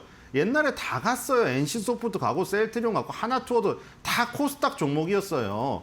근데 코스피로 간 이유는 명확하죠. 지금 코스피가 워낙에 보시면 코스닥에 비해서 좋기 때문이죠. 자, 근데 알테오젠이 가려고 하니까 이제 바짓가랑이를 붙들고 늘어집니다. 지금 코스닥하고 벤처투자위원회에서 알테오젠 보고 우리 코스닥에서 컸는데 제발 좀 코스피로 가지 마라. 코스피에서 터줏대감 역할을 해야지 이러고 있습니다. 그러니까 그것도 약간 작용을 했죠. 코스닥에서 뱀의 머리 역할을. 솔직히 하기 싫긴 하겠지만 알테오젠이 어쨌든 1등 역할을 해주기를 바라는 이런 여론들도 한몫을 하지 않았나 이런 생각이 듭니다. 네, 이렇게 매수 의견 전략까지 함께 체크해봤습니다. 이어서 매도 상위 종목도 바로 체크해보겠습니다. 지금 어제에 비해서 상승폭 올려내는 종목들 위주로 매도 물량 나오고 있는데요. 현대차와 현대글로비스 들어와 있고요. 펜트론 어제 20% 넘게 빠졌는데 오늘 조금 회복을 하면서 공포감을 좀 던져내고 있는 상황입니다. 특히 SK하이닉스 변동성이 상당합니다. 지금 등락을 거듭하고 있는 상황인데 3%가량 올라줬고요. 전략까지 관련해서 세워보도록 하겠습니다. 위원님, 지금 SK하이닉스 등락을 거듭하면서 변동성이 상당한데 관련해서 전략 좀 어떻게 세워보면 좋을까요? 네, 뭐 300만 익스 얘기도 나왔는데 일단 뭐 중간중간에 조정은 있겠죠. 삼성전자랑 SK하이닉스가 다 마찬가지거든요. 지금 이것도 일봉상에서 그러니까 뭐 이거를 왔다 갔다 하는 것도 좋아요. 근데 왔다 갔다 하는 게 쉬운 것만 아닙니다. 그러니까 해석을 하는 건 쉽죠. 해석을 하니까 쉬운 거예요, 여러분들 이게 뭐 저기가 아니라 자, 이 지나고 나서 보면서 해석을 하는 건 쉬워요. 근데 이 중간중간에 사고 팔아서 이거를 한다고 자기가 상상 매매를 해보면 야, 나 저거 중간중간에 팔았으면은 지금 수익 뭐 저희 1,000만 원 났고 5천만 원 났었는데 그거 쉽지 않죠. 자, 이게 보고 얘기하면 쉬워요. 예를 들어서 지금 RSI가 70 넘었으면 과열권인데 그 과열권일 때마다 이격 조정할 때 그 전에 팔고 밑에서 다시 21선이나 11선에서 계속 매수를 했으면은 수익은 당연히 따따블이 되겠죠. 근데 그게 쉽지가 않아요. 지금도 예를 들어서 지금도 과열권에 접어들어서 일봉상에서 지금 RSI가 무려 80이 넘어요. 지금 미국에서도 조정이 나왔던 이유가 뭡니까? 결정적으로. 뭐 유가가 올라서요? 다시 이란과 협상이 결렬이 돼가지고 방중을 앞두고? 그건 사실 사후의 해석이죠. 예를 들어서 지금 마이크론 테크놀로지나 인텔은 이미 RSI가 과열권에 80 이상, 88, 90 가까이 갔어요. 그래서 미국 언론에서도 그 얘기가 벌써 나왔었거든요, 뉴스로. RSI가 과매수권에 접어들었다. 그 얘기 딱 나오자마자 조정 나오잖아요. 근데 조정이 나오고 밑에 이동평균선에서 다시 지지가 나오면은 또 거기 매수의 기회가 돼요. 지금 보시면은 이 RSI가 밑으로 꺾이기 시작하죠. SK하이닉스도 결국 조정이 약간 나오겠지만 이격 조정을 마치면 다시 갈 확률이 높은 거죠. 지금 이게 여러분들 딱 보시기에도 위치 에너지가 높지 않습니까? 고소공포증이 없다고 한들 그건 아시잖아요. 고소공포증 있는 사람들이 왜 있는지. 고소공포증 있는 사람들이 바닥에 딱 엎드리고 있으면 있나요? 계단을 올라가기 시작하면 고소공포증이 생기는 거잖아요. 그러니까 계단을 올라가기 시작해서 너무 이 평지랑 떠버리면은 위치 에너지가 커진단 말이에요. 지금 SK하이닉스가 딱 그런 모습이죠. 근데 이게 조정을 하면 계속 계단을 올라간다는 것이죠. 그런 것을 지금 볼 수가 있고, 그리고 이 수급에서도 예를 들어가지고 지금 오늘도 벌써 3조 가까이 팔고 있는데 외국인들이 지금 계속 차익 실현하고 있거든요.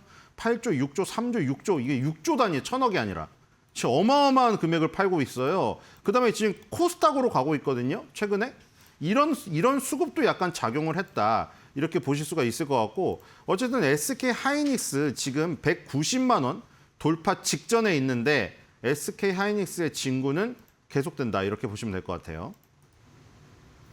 네, 현재 상황 법을 통해서 살펴보겠습니다. 우리 증시 간밤에 마감한 미국 증시와 좀 비슷한 흐름 보이면서 순환매 양상 보이고 있습니다. 간밤에 필라델피아 반도체 지수가 3% 넘게 하락하고 또 예상치보다 높은 CPI가 부담으로 작용을 하면서 대형 기술주주 중심으로 좀 하락이 짙었는데요. 우리 장 초반에 비해서는 양전한 종목들도 많고 낙폭을 회복한 종목들도 보이긴 하지만 장 초반부터 해서 좀 반도체 기기 소부장주 중심으로 낙폭을 키워나갔습니다. 이 흐름이 최근 지지부진했던 좀 제약바이오와 스테이블 코인 쪽으로 흘러들어가고 있고요. 로봇주도 계속해서 강세를 보이고 있습니다. 현대차는 보스턴 다이나믹스, 피지컬 AI 모멘텀 계속 붙고 있고 LG전자도 2~3% 계속 상승세를 유지하고 있습니다. 이외 해운과 구리, 토지 자산주도 현재 빨간불로 포착이 되고 있는데요. 그렇다면 오랜만에 상승 섹터로 좀 포착이 된 스테이블 코인 관련 종목들 살펴보겠습니다. 어떻게 보면 가장 이 스테이블 코인과 직접적으로 연관이 있다라고 말할 수 있는 법안일 것 같은데요. 바로 클래리티법, 영어로 명확성을 뜻하는 만큼 이 가상자산이 상품인가 증권인가를 명확하게 정해주는 법안입니다. 이 관련 법안이 좀 통과가 될 경우에 투자자의 입장에서는 위험 부담을 좀 내려놓을 수가 있어서 관련 종목들에 있어서 호재로 분명하게 작용을 할 텐데요. 백악관이 7월 4일, 이르면 7월 4일까지 좀 통과를 목표로 한다라고 전해져 전해졌고요. 얼마 남지 않았는데 이 14일에 이 법안에 대한 상원은행위원회 법안 심사를 앞두고 있습니다. 자, 그렇다면 위원님, 사실 이 고점 대비해서 좀 살펴봤을 때 이 관련 법안, 이 비트코인 관련해서는 올해 굉장히 지지부진했던 것 같습니다. 이 비트코인 관련해서 늘 보면 관련 이슈가 있고 여기에 대해서 코인베이스 같은 대형 종목이 오르고 나면 그 외에 좀 따라가는 종목들이 시세를 분출했던 것 같은데요. 그렇다면 올해 7월로 예상이 되어 있습니다. 이 법안 통과에 맞춰서 관련 종목들 좀 살아날 수 있을까요? 글쎄요. 좀 물음표, 의문부호가 붙습니다. 왜냐하면 지금 아까 말씀드린 대로 그냥 내 앞에 딱 삼성전자가 있는 그거잖아요. 지금 분석할 필요가 없다고 지수가 움직이니까. 그러니까 지금 코스닥이 조금 강한 이유도 수급이 반도체에서 조금 빠져나서 그런 거지. 지금 주도주는 아니거든요, 바이오가. 그러니까 지금 보시면은 웬만한 무슨 테마들이 득세하기 힘든 장입니다. 그냥 우리나라 국가대표들이 움직이기 때문에 상비군조차도 움직이기 힘든 장이에요, 이거는. 지금 최근에 5일 동안 가장 강하게 오른 섹터를 봤더니 자동차 대표주거든요. 여기서도 나타나죠. 그냥 현대차 사 이거예요. 아무 분석이 필요가 없어요. 자, 그 다음에 자동차, 로봇, 광통신, 반도체 대표주인데 그 다음은 반도체, 기판, IT 대표주, 피지컬, AI 뭐 쭉 나오죠. 여기에 순수 무슨 예전에 중소형 테마주 이런 거 끼지도 못합니다, 여러분들. 로봇, 피지컬, AI도 여기 뭐가 들어있어요? 다 현대차, LG전자가 여기 들어있습니다. 그러니까 반도체는 삼성전자, SK하이닉스고 이 자동차는 현대차, 현대모비스. 그냥 우리나라 전차 군단이에요. 이런 것들이 지금 강하기 때문에 조그만 테마주들을 움직이기 힘들어요. 오늘 뭐 서울 고속버스 터미널 재개발 관련주 부동산 보유주 움직이는데 이거는 서울시장 선거가 지금 시작되면서 거기서 나오는 발언들이 하나씩 들어오면서 나오는 거지 저 종목들이 지금 주도주가 될 수가 있을까요? 삼표시멘트, 동양고속 뭐 하고 싶으면 하셔도 되는데 주도주 그냥 따로 그거 삼성전자, SK하이닉스도 저만큼 가요 요즘에. 하루에 20% 오를 수도 있어요. 그런데 굳이 저렇게 초소형주를 할 필요는 없다 이런 생각이 들고요.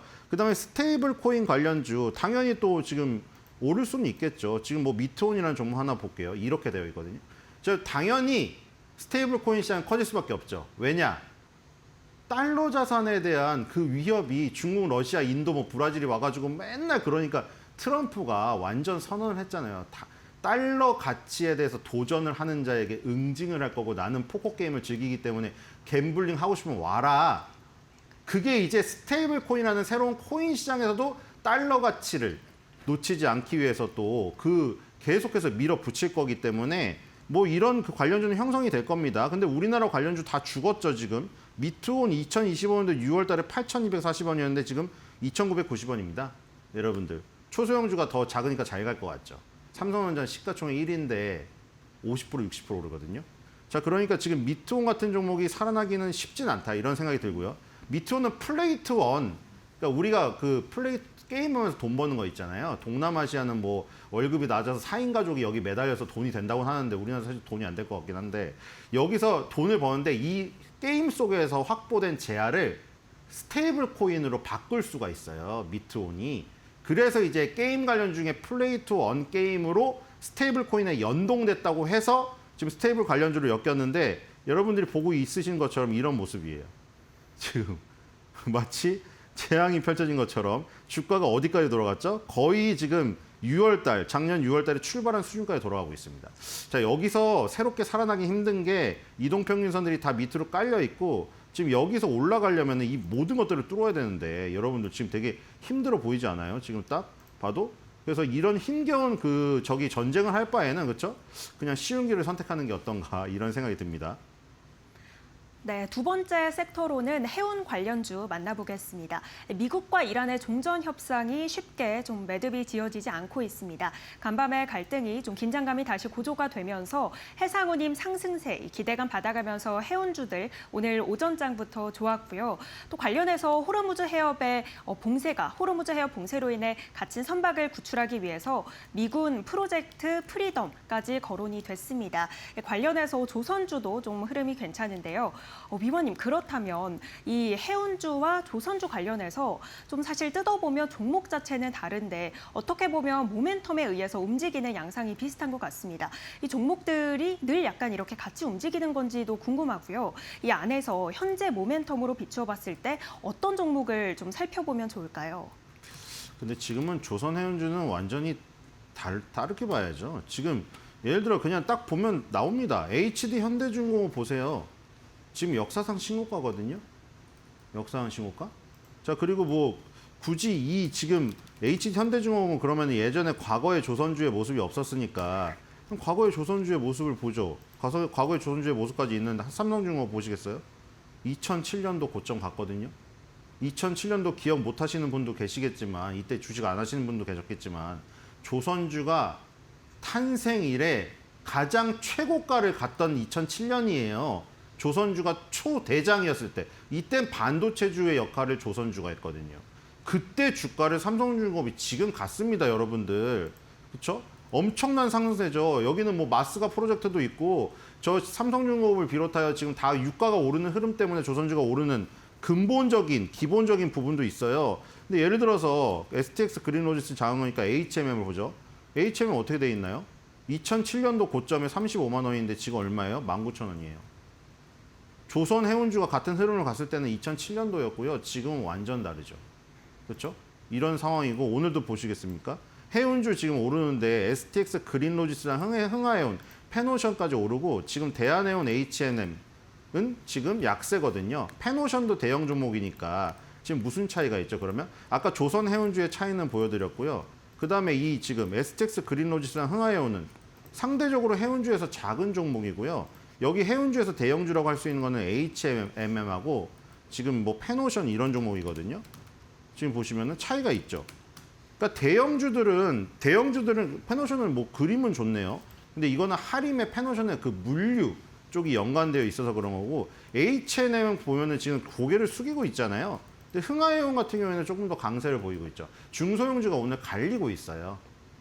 중소형주가 갈리고 있고 흥하해운처럼 특히 탱커선, 원유를 싣고 달리는 선 위주로 그 빌려주는 요 선박을 그 저기로 하는 운임을 받고 빌려주는 그 알고리즘을 갖고 있는 이 해운주 여기만 조금 특화돼서 오르는 겁니다. 그러니까 지금 해운주가 전반적으로 오르는 것도 아니고 중소형주, 대형주가 갈리고 있고 그리고 아까 조선주, 해운주를 보여드린 것처럼 조선주는 2007년도 고점을 탈환했는데 2007년도 고점에 비해 한참 모자라는 해운업종.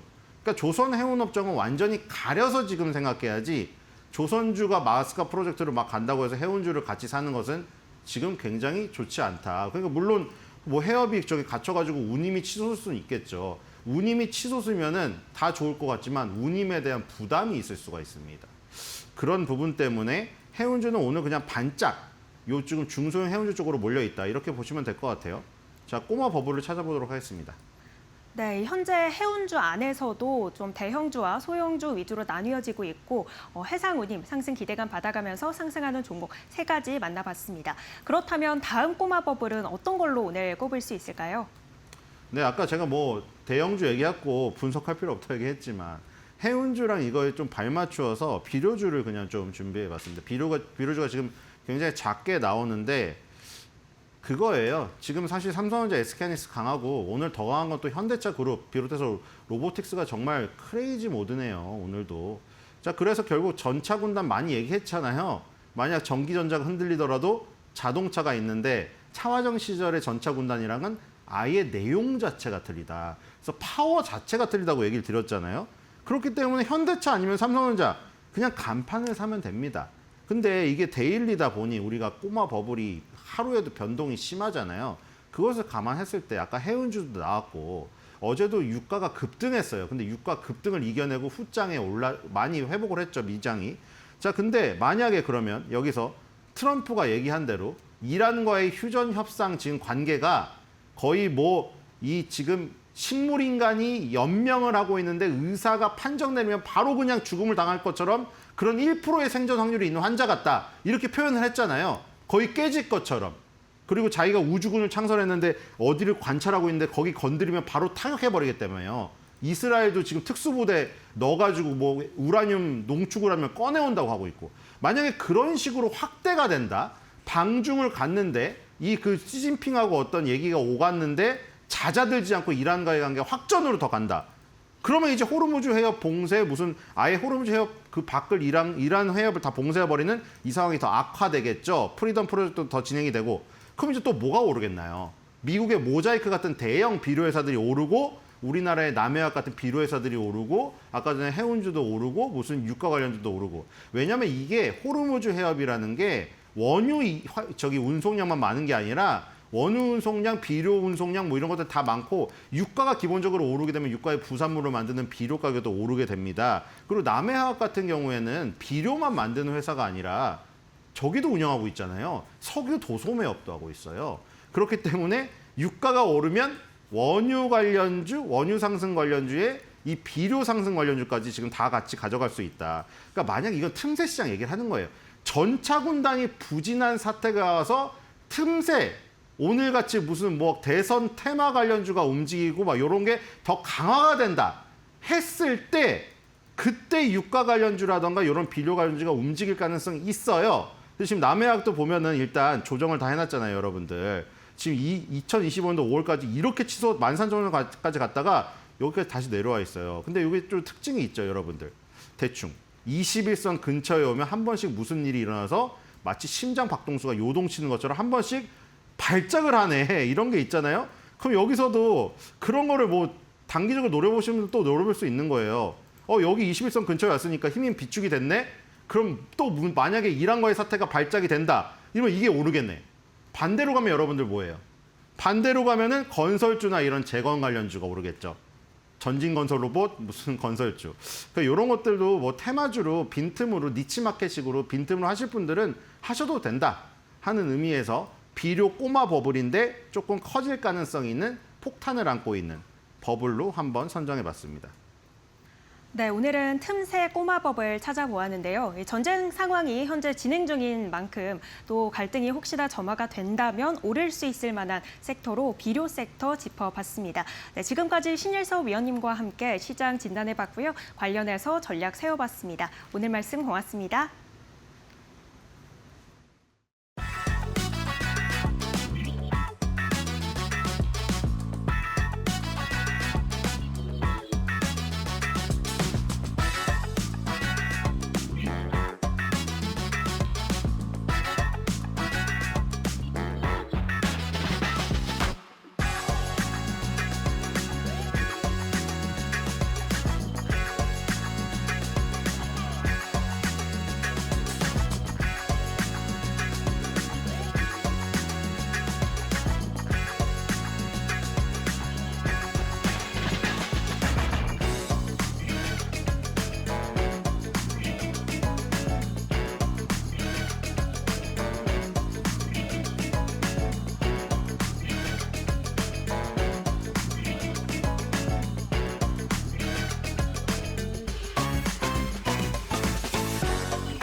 시장이 다시 긍정적인 분위기로 돌아섰습니다. 장 초반 미국 시장 필라델피아 반도체 지수 3% 넘게 하락한 영향을 받아서 우리 시장도 함께 쉬어갔었는데요. 다만 다시 빠르게 반등에 성공하면서 코스피가 7,700선 회복에 성공했습니다. 현재 양 지수 상황 바로 열어보시죠. 삼성전자도 낙폭을 줄였고요. SK하이닉스는 상승폭을 확대하고 있습니다.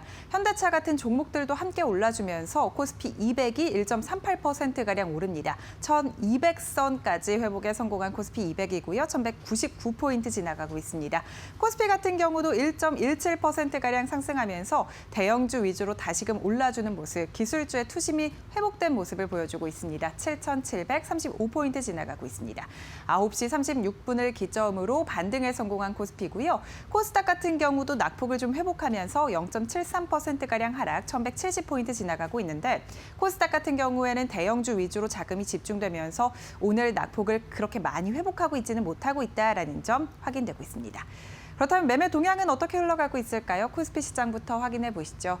기관의 수급이 뒷받침되면서 지수가 상승폭을 확대하고 있습니다. SK하이닉스 쪽으로도 기관의 순매수가 붙고 있고요. 다만 외국인은 연일 코스피 시장을 팔고 있는 가운데 반도체도 함께 팔고 있습니다. 외국인 2조 6천억가량 팔면서 조단위 매도세를 연일 이어갑니다. 개인은 1조 6천억가량 사들이고 있고요. 기관은 9천억 넘게 매수폭을 확대하고 있습니다. 코스닥 매매 동향도 함께 살펴보시죠.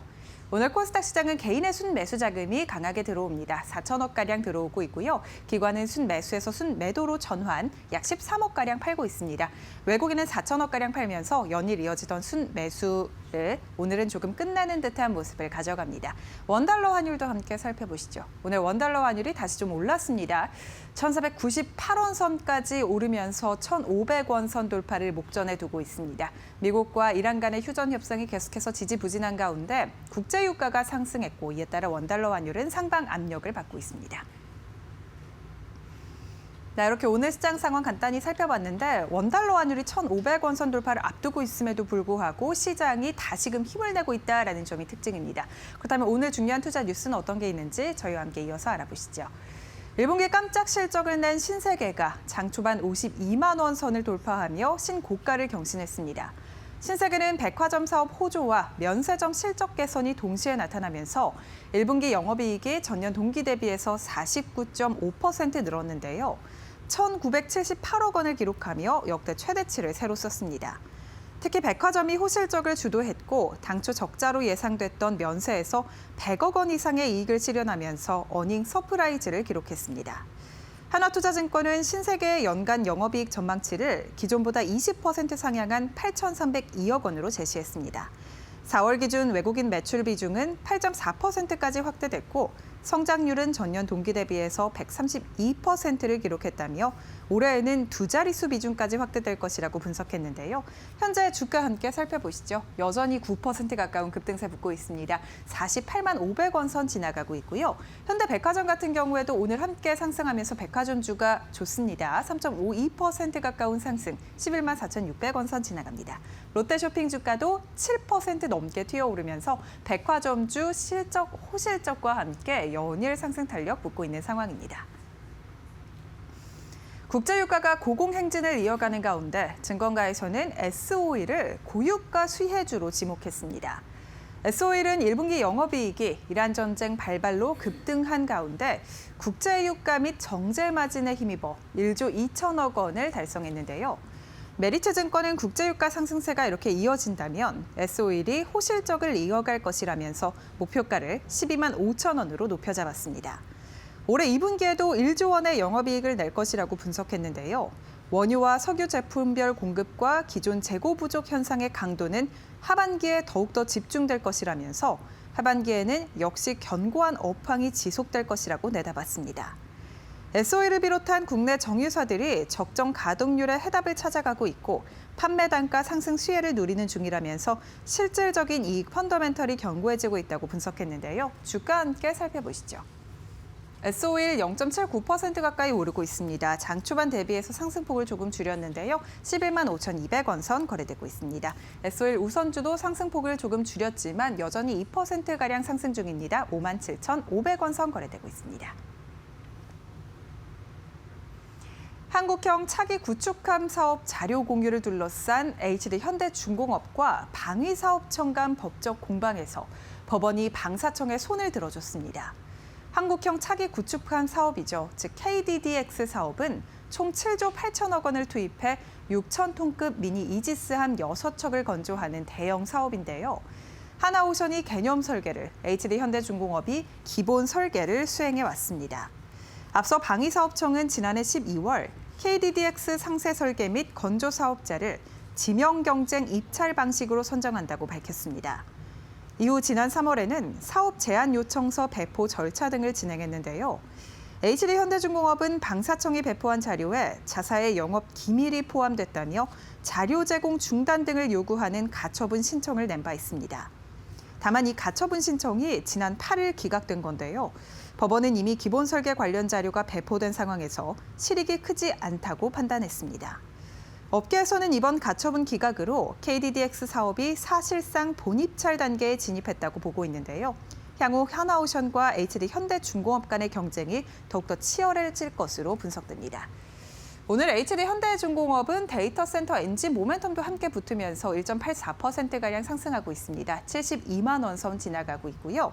하나오션 같은 경우에는 0.3%가량 약보합으로 전환이 됐습니다. 12만 1,600원 선 거래되고 있습니다. 다시금 반도체 관련된 종목들의 상승세가 붙으면서 코스피가 7,800선 돌파를 눈앞에 두고 있습니다. 어제 흔들렸던 증시 뒤로 하고 오늘은 다시금 상승세가 붙고 있는데요. 향후 장에 대한 대응 전략은 어떻게 잡아보면 좋을지 저희와 함께 이어서 살펴보시죠. 네, 오늘은 HD 현대중공업 최근에 많이 올랐죠. 추가적으로 상승 여력이 있을지 전반적으로 기업 분석 좀 해드리려고 합니다. 예, 조호진 탁교뉴스 대표 옆에 와 계십니다. 대표님 어서 오세요. 예, 안녕하세요. 네. 최근에 조선주 중에 그래도 뭐 엔진 이런 부분 좀 붙으면서 HD 현대중공업 그때 말씀해 주셨잖아요. 예. 그 이후에도 주가가 좀 잘 가는 흐름들이 있었죠. 예, 맞습니다. 예. 예. 그래서 어제 종가 기준으로 봤을 때 한 달 수익률, 한 달 동안 어떻게 수익률이 변하는지 살펴보면 HD 현대중공업이 무려 50% 넘는 수익률 거뒀습니다. 53%이고 그리고 한동안 작년에 내내 이제 대장주 노릇을 했던 수익률 관점에서 대장주 노릇을 했던 하나오션은 한 1.5% 정도 수익률 거뒀습니다. 이 네. 차이는 좀 전에 들으신 대로 그 선박 엔진을 갖다가 열심히 만들고 있었는데 갑자기 미국에서 데이터 센터에 대한 전기 공급이 너무 필요해지는데 그 발전기가 없거든요. 발전기 터보 엔진 터빈이 필요한데 터빈의 대체가 뭐가 있을까 하다가 선박 엔진의 그 발전기 부분을 가져오면 쓸 수 있겠다라는 아이디어가 실제로 나왔고 그러면서 HD 현대중공업이 제가 2주 전으로 기억하는데 그때 이제 유의미한 공시를 냈습니다. 수주 공시를 냈죠. 그러면서 이제 HD 현대중공업이 원래 잘 가고 있었던 보통 LNG, 방산 뭐 이런 것들만 잘 가고 있다가 갑자기 엔진 사업부가 또 다른 중요한 돈이 되겠어라는 인식이 퍼지면서 이제 HD 현대중공업의 한 달 수익률이 무려 50% 넘게 기록을 했습니다. 그러니까 결국 여기서도 알 수 있는 대목이 무엇이냐면 주식은 반드시 꿈이 있어야 된다.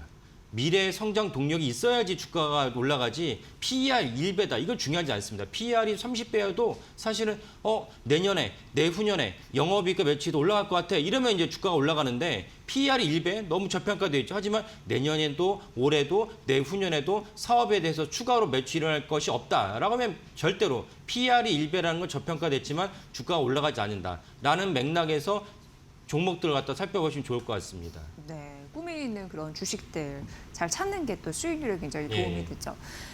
근데 약간 이제 불미스러운 일이라고 해야 될까요? 생긴 듯해요. 예. 왜냐하면 이제 HD 현대중공업의 방산 부분의 경쟁사가 하나오션인데 여기에서 뭔가 기밀이 넘어갈 가능성이 있다 이런 이슈가 있던데 이거 어떻게 예. 된 배경 설명이 좀 필요할 것 같습니다.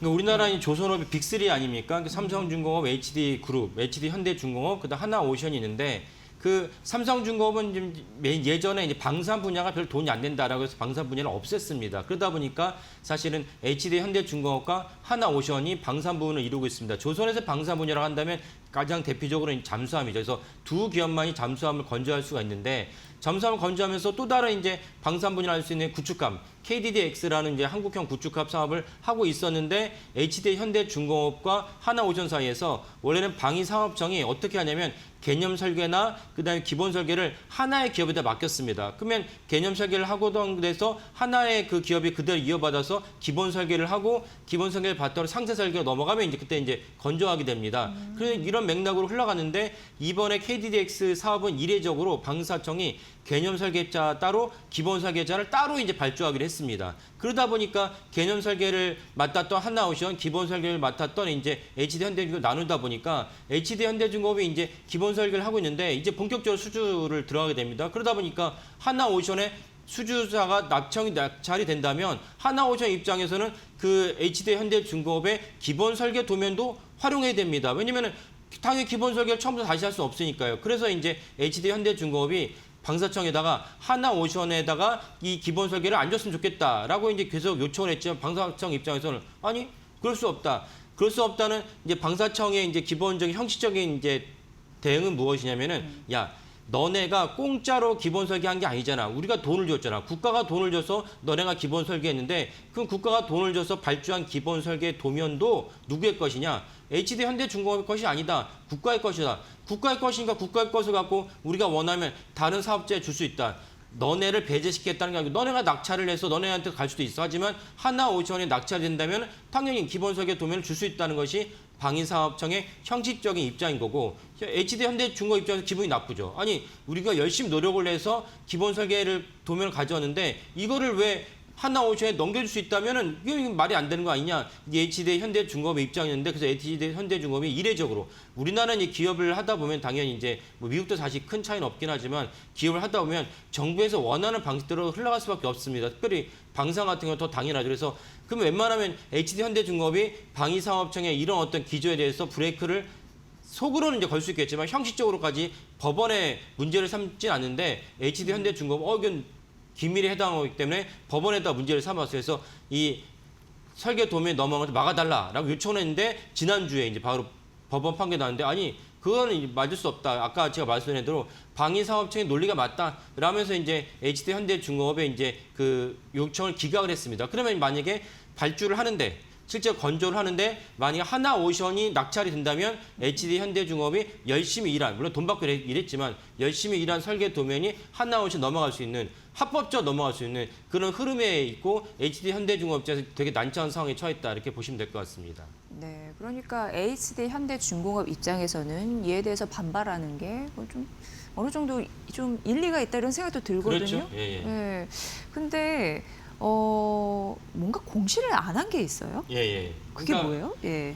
그러니까 저희 코너가 이제 공시를 네. 기반으로 이제 기업에서 설명하는 코너이기 때문에 공시가 좀 있으면 이제 더 설명이 편한데 이렇게 중요한 사안에 대해서는 기업이 매출과 영업이익에서 끼치는 중요한 법정 소송이 다툼이 있으면 공시하도록 했어요. 근데 좀 전에 말씀드린 내용, 그러니까 서울 법원에서 그 HD 현대중공업이 요청했던 아니 우리가 우리가 작성한 기본 설계 도면을 사실은 외부 다른 기업에 넘겨주지 않으면 좋겠다라고 법원에 요청했는데 그 법원이 이걸 기각을 했어요. 그러면 이제 해당 사항을 공시를 해야 되는데 HD 현대중공업이 공시하지 않았어요. 이거는 사실은 HD 현대중공업 입장에서는 좀 잘못된 행동이다라고 볼 수 있습니다. 아까 말씀드린 대로 공시 규정에는 영업이익이나 매출에 중요한 역할을 끼칠 수 있는 법정 다툼, 너네가 기소를 당하든 너네가 피소를 당하든 심지어 너네가 거꾸로 역으로 이제 소송을 제기하든 그런 것들은 공시하도록 되어 있거든요. 근데 HD 현대중공업이 이렇게 불미스러운 일인데 그럼에도 불구하고 나는 꼭 이거를 설계 도면이 경기에서 넘어가는 걸 막아야겠다라고 의지를 갖고 법원에다가 이제 그 소송을 제기했으면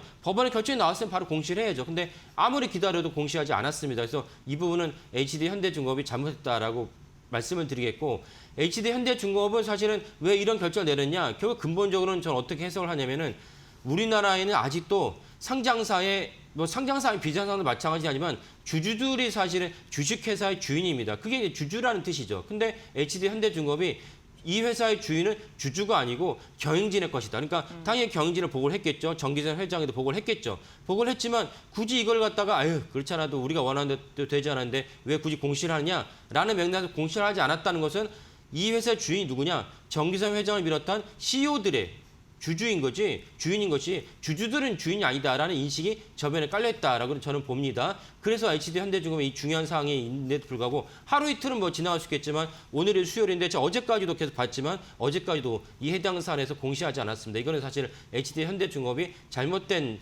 행보이고 이 잘못된 행보를 갖다가 HD 현대중공업뿐만 아니라 우리나라 모든 상장사가 사실은 귀담아 들어서 앞으로는 주주들이 진짜 회사의 주인이기 때문에 회사의 주인이고 주주들은 자신의 재산을 갖다가 회사에 맡긴 겁니다. 주주가 됐다는 그런 뜻이죠. 그러면 맥락에서 모든 상장사들은 중요한 사안마다 더 투명하고 더 밀접하게 공시를 하면서 다가서는 것이 이 코스피 7,000시대, 8,000시대 뭐 1만 피가 될 거라 봅니다. 저는 왜냐하면 올해 이제 결국 코스피 8,000을 갖다 이끄는 것이 반도체 아니겠어요? 반도체의 업황이 좋기 때문에 내년까지도 업황이 좋다면 1만 피 될 거라 보는데 1만 피에 맞는 제대로 된 공시, 제대로 된 경영자의 마인드가 필요하다라고 말씀드리겠습니다. 네. 근데 앞서서 말씀드린 대로 HD 현대중공업이 뭐 50% 수익률이 낮잖아요. 예. 그러면 그 리스크가 지금 잠재적으로 있는 건데 아직 예. 공시를 안 해서 이제 문제를 삼으신 예. 거고 그럼 주가 상승에 브레이크가 걸릴 만한 요소인가요? 어떻게 판단을 해야 될까요? 예. 근데 하지만 이제 HD 현대중공업의 주가를 일으킨 것은 이 KDDX 사업은 아니기 때문에 브레이크가 걸리진 않겠지만 그러나 전체적으로 기업을 경영하는 데 있어서는 이제는 바꿔야겠다라고 말씀을 드리는 것이고 HD 현대중공업의 주가 자체는 이제 우리가 다 알다시피 이제 LNG 카타르에 생긴 LNG 한 3년치를 갖다가 짚어보면 LNG에서 엄청난 수요가 발생하고 그리고 한 1년 반 전에 트럼프 대통령이 당선되면서 당시 대통령이었던 윤석열 대통령한테 전화를 해서 야 우리가 미국 조선업을 갖다 다시 한번 부흥시키길 원하는데 그러려면 조선강국에 한국의 도움이 필요해. 라는 뉴스가 나오면 그때 한번 붐업이 됐고 실제로 이제 MRO 사업이 미국의 MRO 사업이 해군 MRO 사업이 연간 20조 원이다라는 걸 알려지면서 발빠르게 HD그룹이 미국에서 MRO 사업을 위한 라이센스를 받았고 하나오션은 아예 필리조선소를 인수해버리면서 하나 필리조선소 개명을 하면서 그래서 미국에서 불어온 또 다른 훈풍이 이제 우리나라 조선업을 이끌어 갔습니다. 그리고 이제 최근에 일으킨 또 다른 조선업은 아까 말씀드린 HD 현대중공업만 본다면은 선박용 엔진이 사실 데이터 센터에 필요하게 된다는 것이 아이디어가 나왔는데 이 아이디어가 실현이 됐어요. 그래서 HD 현대중공업이 꽤 유의미한 매출 올리지 않았습니까? 이러면서 HD 현대중공업이 한 달 수익률이 무려 50% 넘게 됐습니다. 그래서 이런 선박용 엔진에 있어서는 여전히 유효하게 봅니다. 근데 다만 하나오션의 엔진을 만드는 회사 따로 있어요. 하나 엔진 따로 있기 때문에 여기에 직접적인 수혜를 받지 못한 것일 뿐이지 여전히 엔진에 말미암은 그 수혜와 그 주가 상승과 매출은 그대로 일어난다 이렇게 보시면 될 것 같습니다. 네. 그리고 이제 하나오션. 캐나다 잠수함 수주 이런 굉장히 예. 빅 이슈를 앞두고 있는 상황인데 그런데 HD 현대중공업도 뭔가 연관이 되어 있는 거죠. 예. 그러니까 아까 말씀드린 캐나다에서 12척의 잠수함을 수주를 하게 되는데 네. 잠수함 모든 국방이 들어갔지만 단지 해당 아이템을 갖다 수주하게 되면 아이템보다 더 큰 게 무엇이냐? 그 이후에 유지 보수가 필요합니다. 예컨대 전투기 KF-21을 갖다 우리가 이렇게 인도네시아 어디다 팔아요? 그러면 KF-21을 갖다 사간 기업은 본체에 처음에 사가지만 그다음에 그러면 그거 갖고 온 그걸로 끝납니까? 당연히 훈련도 해야 되고 훈련도 하다 미사일도 발사해야 되고 미사일을 발사하면은 추가로 미사일을 다시 탑재해야 되죠. 이런 MRO 사업, 유지보수 사업이 꽤 큽니다. 그래서 그런 캐나다 잠수함 사업이 12척뿐만 아니라 12척에 필요한 MRO, 유지보수를 다 합치면 최대 60조로 이제 추정이 됩니다. 추정이 되는데 그러면 우리나라에서 그 잠수함을 수주할 수 있는 곳은 두 군데죠. 아까 말씀드렸지만 하나오션과 HD 현대중공업이 원래 각자 캐나다 잠수함 사업에 이제 비딩을 했는데 정부에서 당연히 조율을 했죠. 이러다가 출항 연기 나서 이건 죽서서 개줄 수가 있다. 그래서 이제 원팀 코리아를 만들자 해서 일단은 대표주는 하나오션. 하지만 옆에서 HD 현대중공업을 사이드에 도와주자라는 것이 이제 그때 결정이 났습니다. 그래서 원래는 4월 말에 결정이 나야 되는데 캐나다가 어떻게 하고 있냐면은 계속해서 이 엄청난 잠수함 사업을 통해서 캐나다가 경제가 좀 안 좋아요. 트럼프랑 마찰이 빚어지면서 경제가 안 좋다 보니까 이 잠수함 사업을 통해서 최대한 일자리를 창출하겠다. 그 명시적으로 얘기했습니다. 일자리를 더 많이 창출해주는 기업에다 우리 주겠다. 그러다 보니까 뭐 정의선 회장도 뭐 가야 되고 뭐 대한항공까지 끼워야 되고. 그래서 폭스바겐 독일은 이제 폭스바겐이 이제 당연히 자동차 완성차의 그 대표적인 기업이니까 폭스바겐도 끼어들려고 했는데 폭스바겐 CEO가 그 질문이 나왔어요. 컨퍼런스 콜에서 야 너네 캐나다 잠수함 사업에 너네도 끼어든다는데 맞아? 그러니까 그 폭스바겐 CEO가 아니 우리 그러지 않을 거야 라고 하면서 이제 우리가 한 발 더 앞서가게 됐는데 그럼에도 불구하고 제가 보기에는 이제 4월 달에 발표해야 한다는 잠수함 수주 사업이 6월 달에 연기됐습니다. 6월 달에 확실히 발표할지 모르겠어요. 계속 캐나다 정부 이거 갖고 계속 캐나다 정부는 독일과 한국에서 더 많은 걸 끌어내려고 노력을 하다 보니까 6월 달에 발표하지 않으면 하반기 넘어갈 수 있습니다. 그러니까 사실은 우리나 독일 정부 입장에서는 아니 좀 빨리 발표를 해서 우리가 받았으면 좋겠는데 캐나다 너무한다라고 하지만 뭐 어쩔 수 없죠. 뭐 수주를 하면 어쩔 수 없기 때문에 그래서 이제 만약에 발표가 나서 하나오션이 대표적으로 발표가 난다면 12척을 다 가져오게 된다면 아까 이래가 제가 말씀드렸죠. HD 현대중공업도 사이드로 도와주기로 했어요. 그래서 시장에서는 어떻게 전망하냐면 12척을 가져오면은 HD 현대중공업이 한 4척 정도 가져오지 않을까라고 전망을 합니다. 이거는 뭐 실제로 계약을 갖다가 나중에 성공했을 때 봐야 되는 상황이고 그래서 저는 아직까지도 이제 그 우리나라가 캐나다 잠수함을 갖다 수주할 가능성이 반반이라 봅니다. 너무나도 많은 노력을 했고 또 심지어 우리나라 잠수함이 태평양을 가로질러서 캐나다를 가고 있어요. 보여주려고. 이거 엄청난 이제 그 비용을 갖다 감수하는 거죠. 그럼에도 불구하고 저 반반이나 보는 이유가 무엇이냐?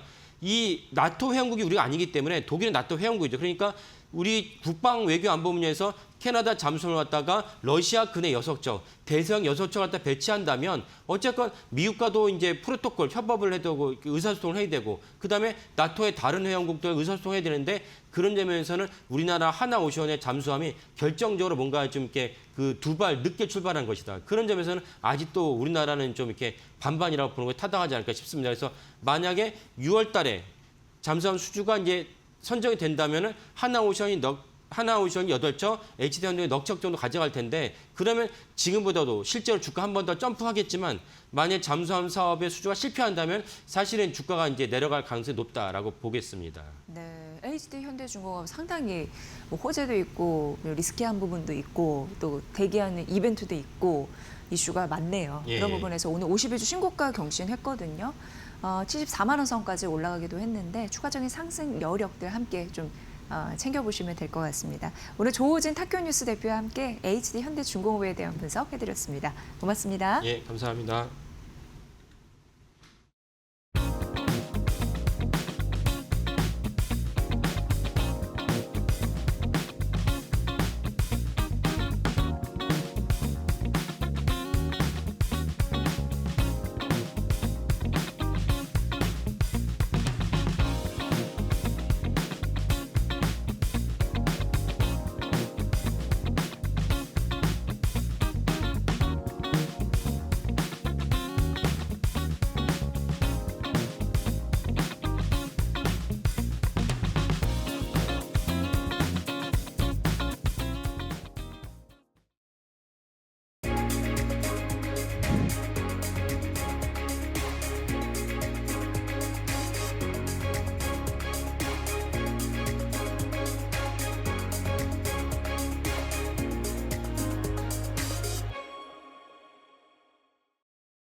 네, 주요 증시 일정과 관련 내용 돌파보는 마켓 캘린더 시간입니다. 어제는 미국의 CPI가 나왔다면 오늘은 PPI가 나올 예정이고요. 또 오늘은 미국 재무장관이 한국을 방문할 예정입니다. 관련 내용 일정 자세히 좀 짚어보겠습니다. 네, 먼저 10일 SNS를 통해서 이 정상회담을 앞두고 일본과 한국을 짧게 방문할 거다라고 밝혔습니다.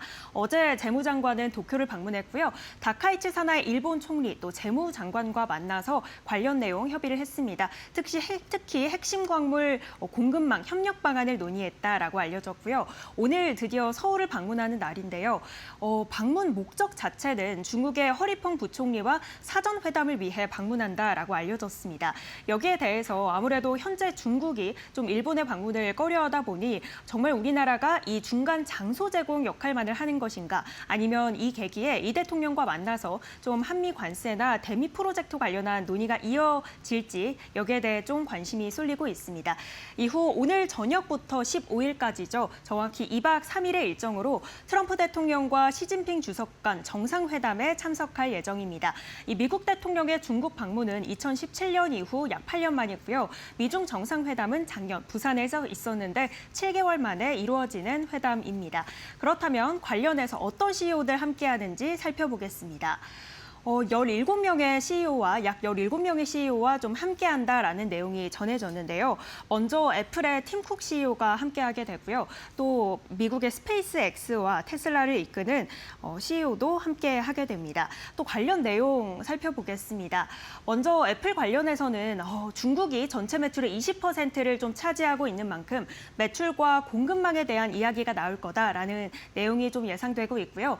테슬라는 중국 시장, 이 자율주행을 위해 현재 좀 노력을 하고 있고 스페이스X 역시 우주 데이터 센터 건립을 위해서 중국 태양광 업체와 접촉을 하고 있다라는 사실이 알려졌습니다. 관련 종목들 좀 유심히 보시면 좋을 것 같고요. 보잉 관련해서는 대규모 항공기 계약권 내용이 들어가 있는데요. 보잉 737 맥스 여객기 500대 포함해서 광동체 항공기 100대에 대해 좀 구매를 고려 중이다라는 내용 전해졌습니다. 해당 대규모 구매가 이루어지면 2017년 이후 무려 7년 만에 이제 거대 계약 규모가 되는데 관련해서 미중 사이의 이 사업 거래가 좀 완만히 해결이 되고 있다라는 상징적으로 좀 볼 수 있다는 이점이 있겠습니다. 그렇다면 종목에 좀 영향을 미칠 수 있는 다른 의제들도 살펴보겠습니다. 네, 먼저 세 가지로 좀 정리를 해봤는데요. 우선 이 방중 사절단에 엔비디아 젠슨왕 CEO가 명단에서 빠졌습니다. 현재 엔비디아 AI 칩 H200에 대해 수출이 아직 이루어지지 않고 있는데 블룸버그 통신은 관련해서 좀 잠재적인 차질이 있을 수도 있다라는 내용이 전해졌고요. 또 미국 히토류 비축 확대, 미국은 원하고 있고 중국은 첨단 제조 장비에 대해 좀 압박을 가하고 있는 만큼 관련해서 톱파보시면 좋을 것 같습니다. 지금까지 마켓 캘린더였습니다. 내일 저희 미중 정상회담 특별 인터뷰 진행을 하겠습니다. 일단 유현정 국가안보전략연구원 중국 센터장님과 더불어서 한중일 전문가이신데요. 우수근 교수님을 모실 예정입니다. 미중 정상회담에 대한 영향력과 외교, 경제, 전반적으로 증시 영향력 전격적으로 분석해 드릴 테니까 많은 관심 부탁드립니다. 내일 오전 10시에 뵙겠습니다. 함께해 주신 여러분 고맙습니다.